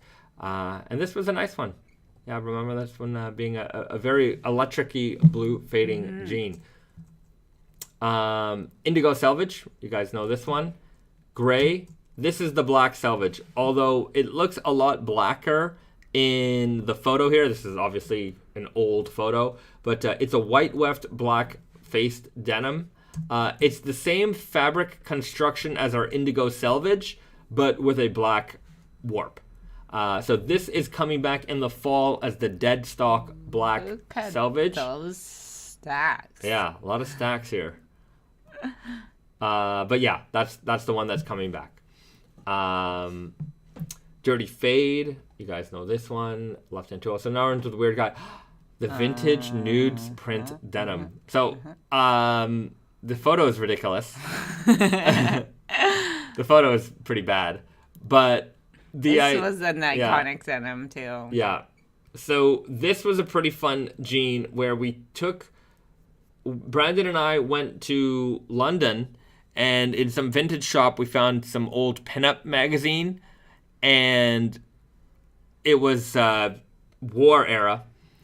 And the weird thing about this magazine was, obviously, it was meant for the soldiers, you know, like a little type of like pocketbook or something they could have, and it was like, you know, they airbrushed out all the bottom bits. So everybody looked like a Barbie doll. Mm-hmm. And it was like, it was very odd that, like, I don't know if they were trying to protect somebody's sensibilities, but it was so bizarre that they did that. And I remember, like, the guy in the shop was like, yo, check this out. And he's like, and we're like, that is so weird. And so anyways, we took the images and we used it for this jean. But yeah, Junior writes, I saw Michael Malice's pair of the nudes denim. It's crazy. It is pretty crazy. And even, anyways, I don't want to get too vulgar, but the torpedo-sized shape of the lady, it was all weird. Like, pre-Photoshop, definitely some kind of manipulation stuff going on in these photos. And but also, like, the beauty standards and, like, expectations are different, too. Definitely. Yeah. Shane, I'm wearing my vintage nudes print right now. Haha. Well, there you go, Shane. Great. You got an OG pair. So this was quite memorable as a pair. People really liked this one. I remember when, like, at some kind of an event at Dutil Denim, somebody wore their pair inside out. Inside out. Yeah. I was like, oh, nice. Very memorable moment. People have always kind of... We did, like, another pinup one with, like, little tiny pinup girl icons before. I think it was, like, a... Yeah. I don't know. Yeah. That was before this? After this. I'm sure we'll get to it at some point. But yeah, vintage nudes. Very, very fun jean for the time. So also, just the idea of printing something inside the jeans. Yeah, that was kind of still really... You don't see that every day kind of thing. Selvedge Chino Khaki Green. That's been running. Oh, mixed box twill. Yeah. Shane, that was a Barney's collab. This might have been a Barney's collab. You might be right about that one. Sometimes what we would do with the Barney's collab is have it exclusive for Barney's for the first season, and then we would make it available to everybody else the second season. So if it's in a lookbook and it was a Barney's collab, it was probably the second season or like the season after we had it at Barney's. Mixed box twill. Alternating weave, jacquard, denim, left hand twill, right hand twill, and this kind of checkered board box pattern. That was a fun one. I've never seen a faded pair of these, but I think they'd look pretty crazy. We never did anything like this again. Like, we did, like, the puzzle weave. Yeah. It's very similar to this. Yeah, I guess that's true. But that one was, like, stretched, lightweight. This one's a little bit more of a, like, denim. Right. Oh, Shane writes, not the vintage nudes, but another colorful pinup denim for Barney's. Yeah, I'm sure we'll get to it, but yeah, I remember the pinup print one as well. It was like little tiny pinup icon looking girls. Okay, lightweight Selvedge. Red weft. This might be the first. No, we talked about it. All right, never mind. Might not be the first. But yeah, red weft Selvedge.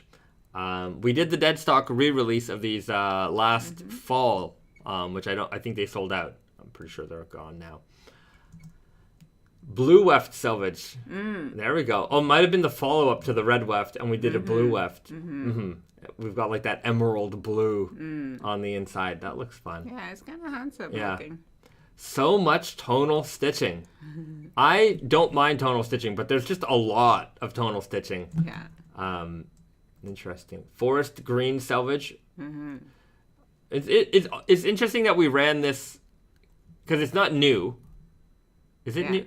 But that I do remember having this around for a while. This forest green color.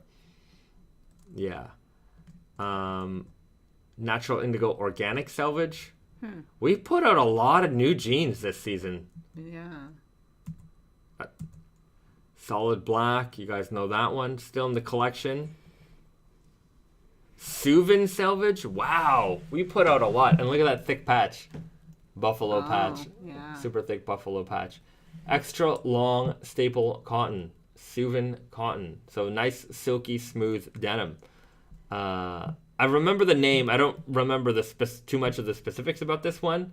But yeah, just looking at the collection here, there's just so much that we put out. Yeah. Vintage dungaree, we saw that earlier. The Royal Cast, Selvedge Chambray, Duck, Thermochromic denim. Is this the season that? I guess it must be. Wow. It must be the intro of the 2013. Thermochromic. Yeah. Huh, interesting. On art, look at the rise of Weird Guy at the time. It's a small J. a small J. It's much longer now, guys. If you go to our YouTube channel, hold on, let me bring it up. Our most watched video is our Thermochromic denim video. It was just, I think it was definitely the time where, yeah, 10 years ago. YouTube really pushed videos in so many different ways. And, 135,000. It was like our only ever viral video. And I don't know if the audio is going to play here, but let's just go to you can see where everyone enjoys the video the most, and that's where people Give are them a whirl. pantsless. You're already pantsless. What do you have to lose? Where, we show Now, how, isn't that better than frostbite? good on our models, because they were, Hey, buddy, this is just behind the building, there's your and chance. look at how much Go ahead. snow is Grab back a piece there. of It that was Thermochromic freezing action. outside. You get the Whoa, butt grab to change the things heat. are heating up Let's do out it. here. There we go. It works. So the jeans actually, There, when you place get them. when you get them, Well, hold what's on. done? Let's go back to the. You can see in the video, it's actually it kind of shows it the reverse way, because they start off blue and then they change to white. But in order for us to show like the color transformation, what we did was we heated for this video. We had to heat the jeans Done is up done. so that How they would about be white, change and then color with outside they would temperature? instantly Give them a whirl. You're change already color. As pantsless. you can What do see, you have to lose? that's what's happening here. So they're Now, isn't warming that better up, than frostbite? or rather they're cooling down. Hey, Yeah. buddy, now's your chance. Go ahead. Grab a piece of that Thermochromic action. I remember because we were trying to figure out how do we Things heat are these jeans heating up, and I'm like, up let's just out throw them in the here. microwave. And so I threw a pair in the microwave, and they caught on fire. And, Of course. I was just gonna say, like, did you remove the buttons and zipper? no, I did not. So I set a pair of jeans on fire in the microwave. Things are heating I up I can't out believe nobody here. stopped you We from doing this. we didn't know. You didn't know microwave can. That's insane. It was It my own. wasn't Stone Age. It was 10 years ago. I was dumb. I blame it on ignorance. So But this was one of the more iconic denims that we've ever developed. Thermochromic, glow in the dark, very even to this Scratch and day. sniff. Those three yeah. are like the The most innovative, right. I think. So they sold pretty well. As you can see, we call it Thermochromic, and I'm not going to say the other. There's a company that makes T-shirts with another name that uses thermochromic dye, but they have their own, name for it. And they once tried to sue us because, and it was funny because we got a lawyer's letter and it said, we know that like you don't use our term for your products, but on websites such as Google and Facebook, people have referred to it as that. And I'm like, are you insane? Are you insane? Do you think we control what people write on Google.com? Like we have the authority over. Like you have a problem with Google, go call Google. Get out of our face. But yeah, I thought that was pretty funny. But the only major problem with these jeans was the dye could burn out if you left it under like a lot of light for a while. So we had in our warehouse, they weren't covered and protected, and some of the fluorescent lights. We didn't also use a UV coating bag, like the bags that we store the jeans in. Back in the day, especially this time, we didn't have plastic over our bags, over the garments. Yeah, it was like sitting directly on the shelf. Yeah. And so, dust and whatever could get on them, and until like I I was there when we introduced bags. Yeah. But we had at some point we just had. Also, the other problem was like, a lot of retailers require things to be bagged. So like we would have things on the shelf and then we would bag them as we would ship them. Yeah. And it was like, our big customers all required bags. So it was like we might as well just bag everything. It also makes sense. Save time. It makes sense. It protects the garment. It protects it from the fluorescent lights that are in the warehouse. But it's funny because we had shirts in the bags from the beginning, right? And then we had jeans like just raw. And that when we decided to put everything in bags was the time that like plastic was really demonized. So like some of us had a problem with it, and then it was just like, but our shirts are in the bag. The bags are recyclable, so you can put them in your plastic recycling, which is fine. But it is a necessary evil. It's just it's one of those things where you because people can be like upset at things that has dust on it, or like something. Or like the garment, like raw denim on top of raw denim on top of raw. It scratches. And it might affect the color. So, it's just something we have to do it with. That's the life. Okay, that's Instagram. Let's go to the browser, to the PDF. Change the color with heat. So thermochromic denim. I don't know if I'll ever bring it back. Yeah, so back to the damage, like light damage was very prominent, and especially when you stack jeans, like only the part, like the middle part gets exposed. So we had to actually get rid of a bunch of jeans that were perfectly good otherwise, but because they're So what'll happen is, as in the warehouse, jeans are stacked up like this, and then this part is exposed to the light. So when you unfold a jean, you have like this like one straight line of like burnt out color. So that was a shame. A shame, indeed. A shame. Okay. There's another color of this, right? There was in the ladies. So the men, we only had blue. So we will go through the ladies line sheet quick. We'll skip through Slim Guy because it's all just going to be repeat fabrics here. Shirts. Oxfords, white, blue, gray, black, lightweight chambray, navy Oxford, red Oxford. I think we were just... Is this the start of regular shirt? Not yet.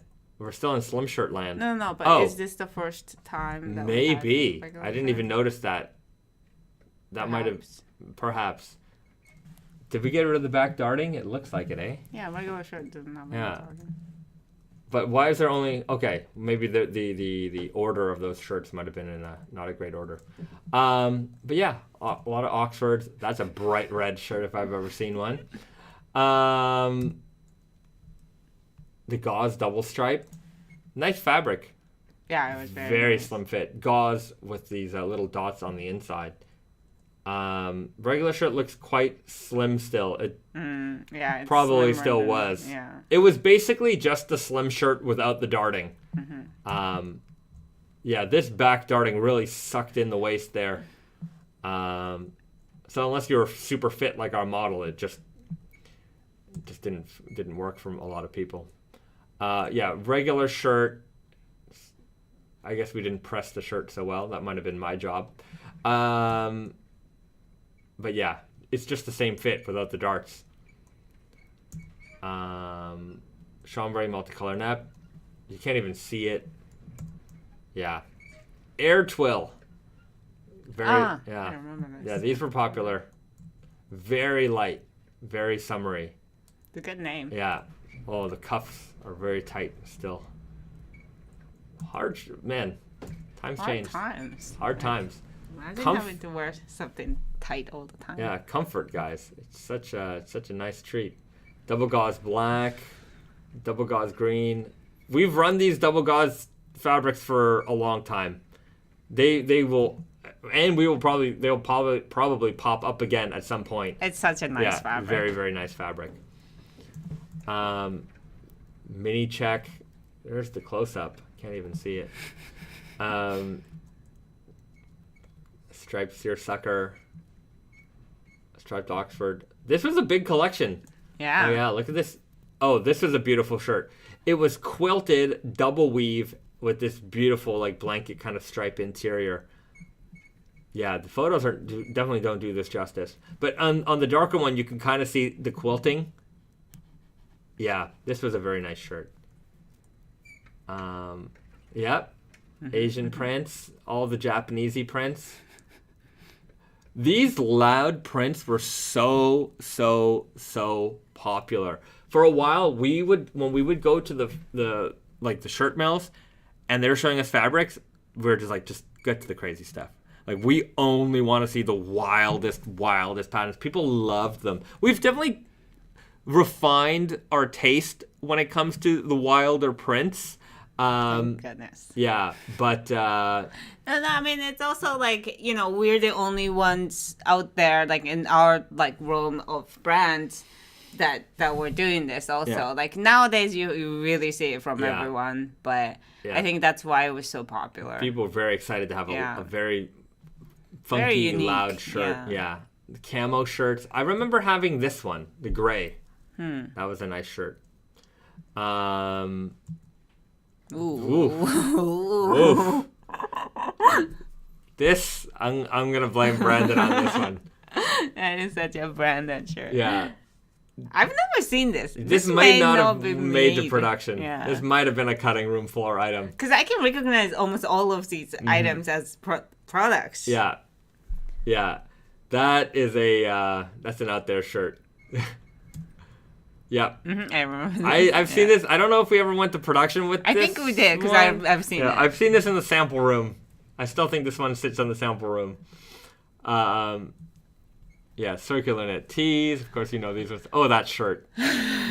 But the stripes were the thing somehow is, like, worse. the stripes are worse. This shirt's not so bad. It's very loud. I know exactly the guy who will buy this shirt. Yeah, and it's not Yeah, yeah. bad. Like, if you style it really well, yeah. like, I can see that. Like, Yeah. it's got these, like, retro vibes Yeah, to it. I feel like some interior designer kind of guy with thick, the, like, thick a red- glasses. Yeah, red very font. eccentric guy would Yeah. love this shirt.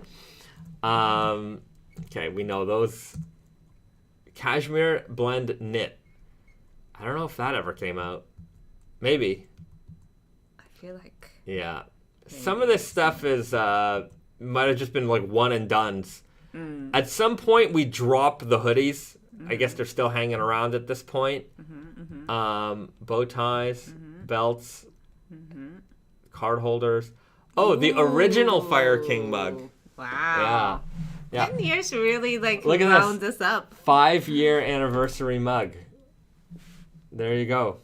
That was a cool time. Yeah. Yeah. We still have that cup. Yeah, we have that cup around here, but now we have the new ones. Now we have this one. Yeah. Bigger. So yeah. There you go. Yep. All right. Wonderful. That looks like a pair of the 24-ounce denim faded. That's exactly what that is. That's the 24. All right, let's go to women's land real quick. Take a trip. All right. We changed the color to pink. Pink to make it more girly, of course. Feminine. We made it so you would know. All right. Okay, high skinny. We got the profile shot as well. I don't know if we had the profile shot last time, but we definitely have the profile shot now. Still kept the shoes though. Yeah. Boy. Oh yes. Yeah. Red high heels really made that work. Light blue stretch. To be fair, for like a fashion jean, this still works. I think yeah. there's a room for this still. It's not a bad looking. No. Like it's all like It's just a pocket to me. It's just a little off here. But I think But this front and this side, it looks all right. Because the high skinny is something that we still run. Yeah. Slightly modified, but still the Yeah. same fit. Yeah. I think it's just the rise is still appropriate. Yeah. That's why. Yeah. Okay. All right. Black power stretch. We know that fabric. Indigo power stretch. Looks like she has to take a pee. She's like doing a pee dance. Okay. Yeah, I remember this. Red stretch. This this was in the warehouse for a long time. Yeah. Oh, look, we changed it up. We're like, oh, turn her around. I mean, these look fine. The rich blue stretch, like we're using the men's fabrics over on the ladies' land as well. Yeah, nothing that really screams like denim girl to me yet. No. Right? No. This is all like It's all fashion, extremely tight. Yeah. Yeah. Here's the thermochromic ladies. And here we go. Yeah.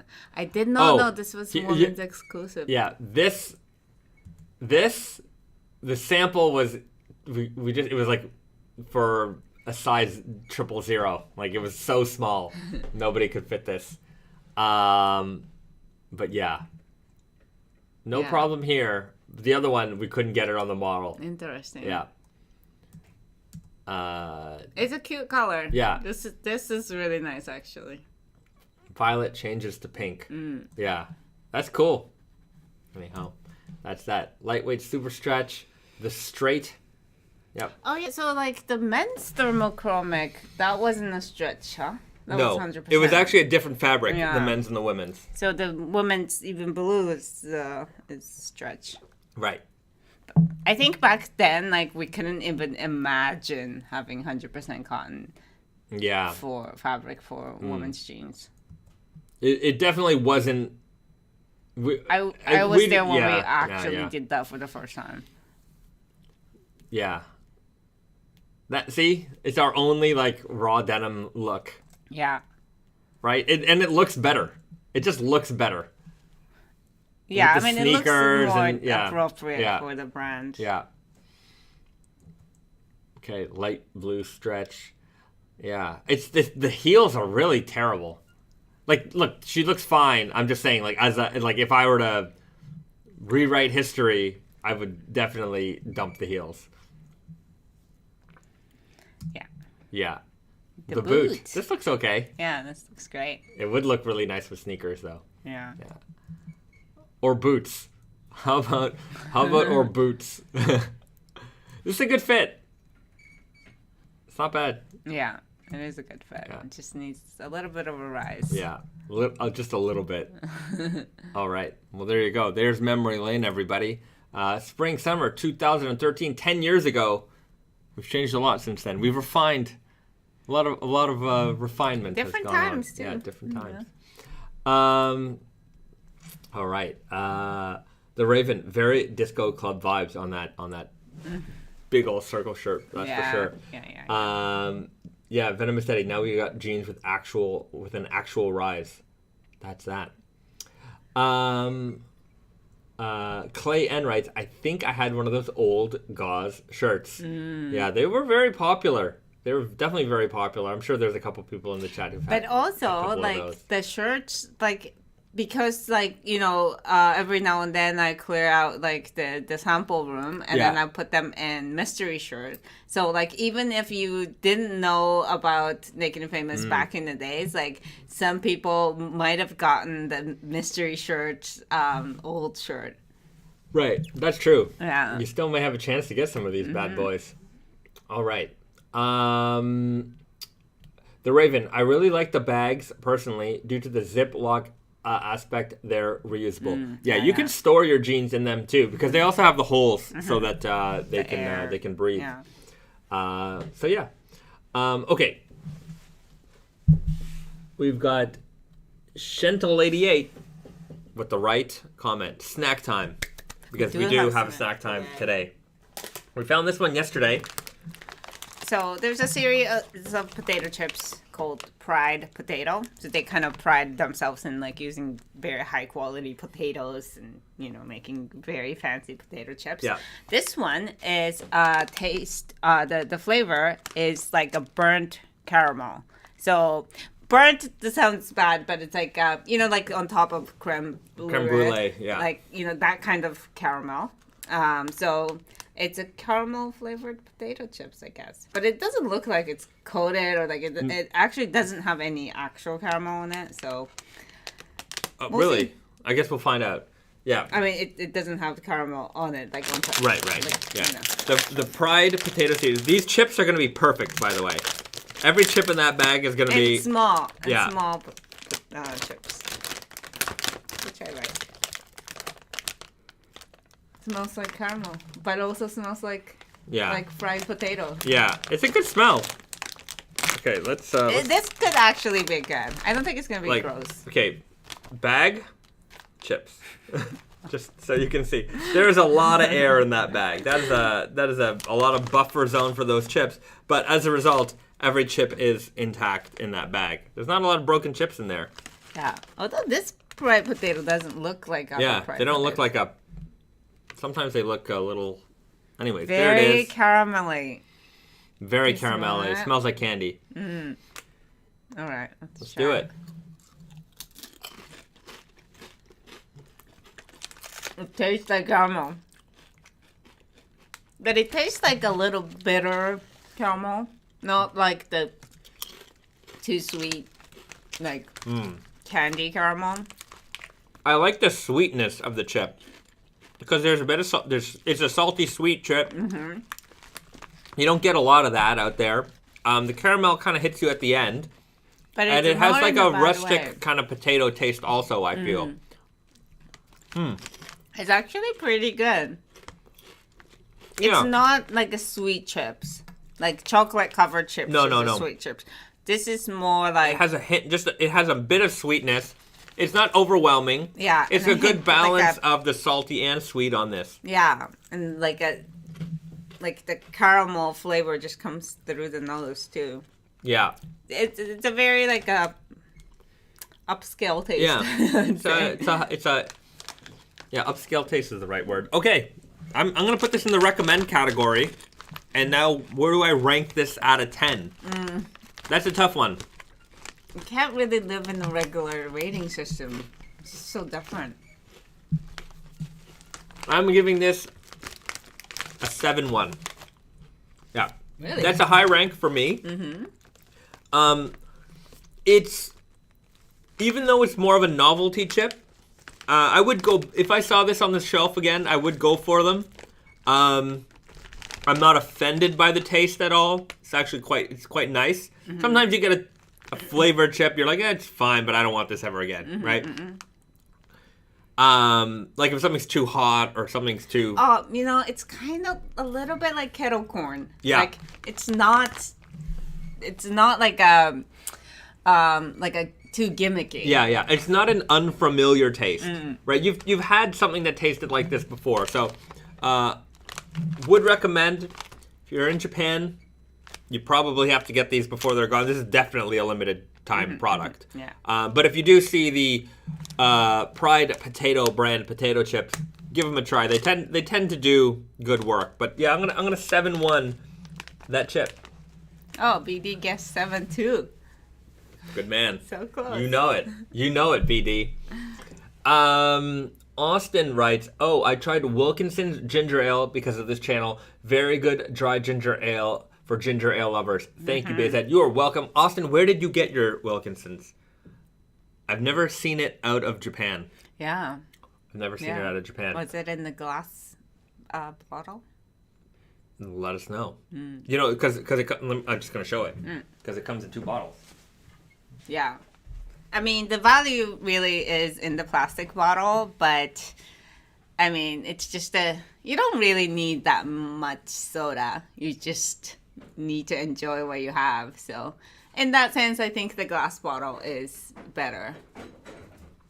And it's also just not available everywhere. I think they mostly wholesale to like bars and liquor shops.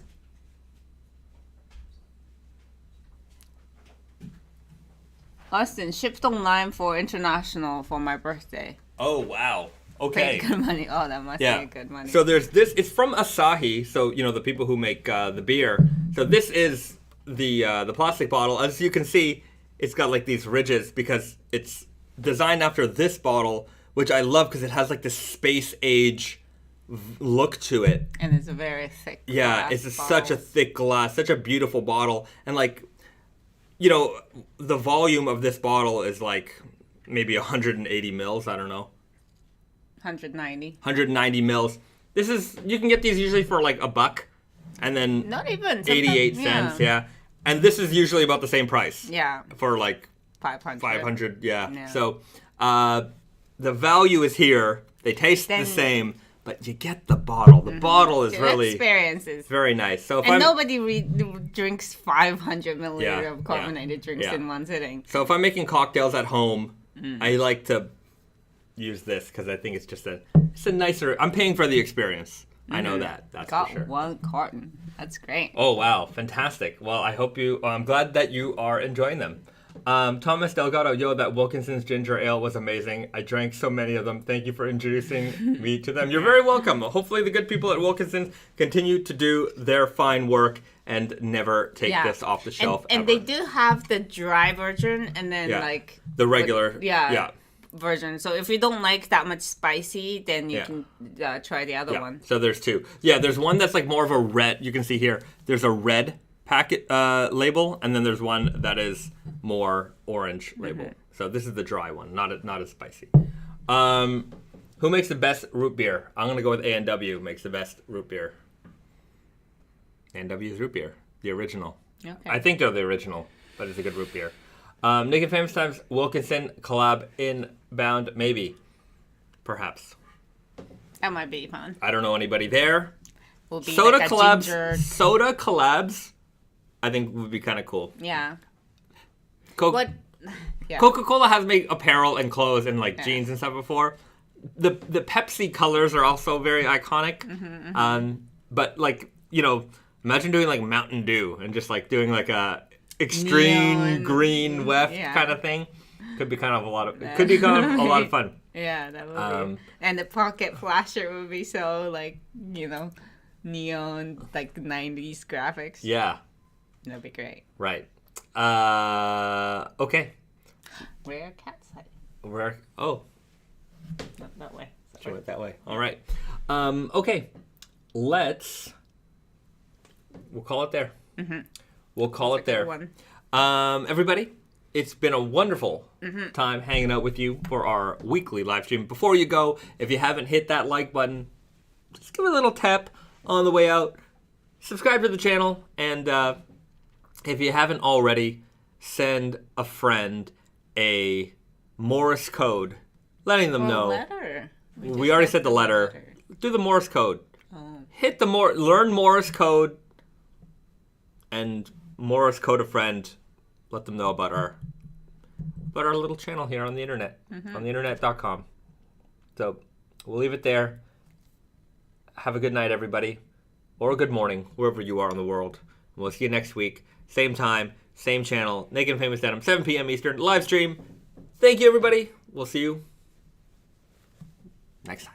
Bye, Right. guys. Bye, guys.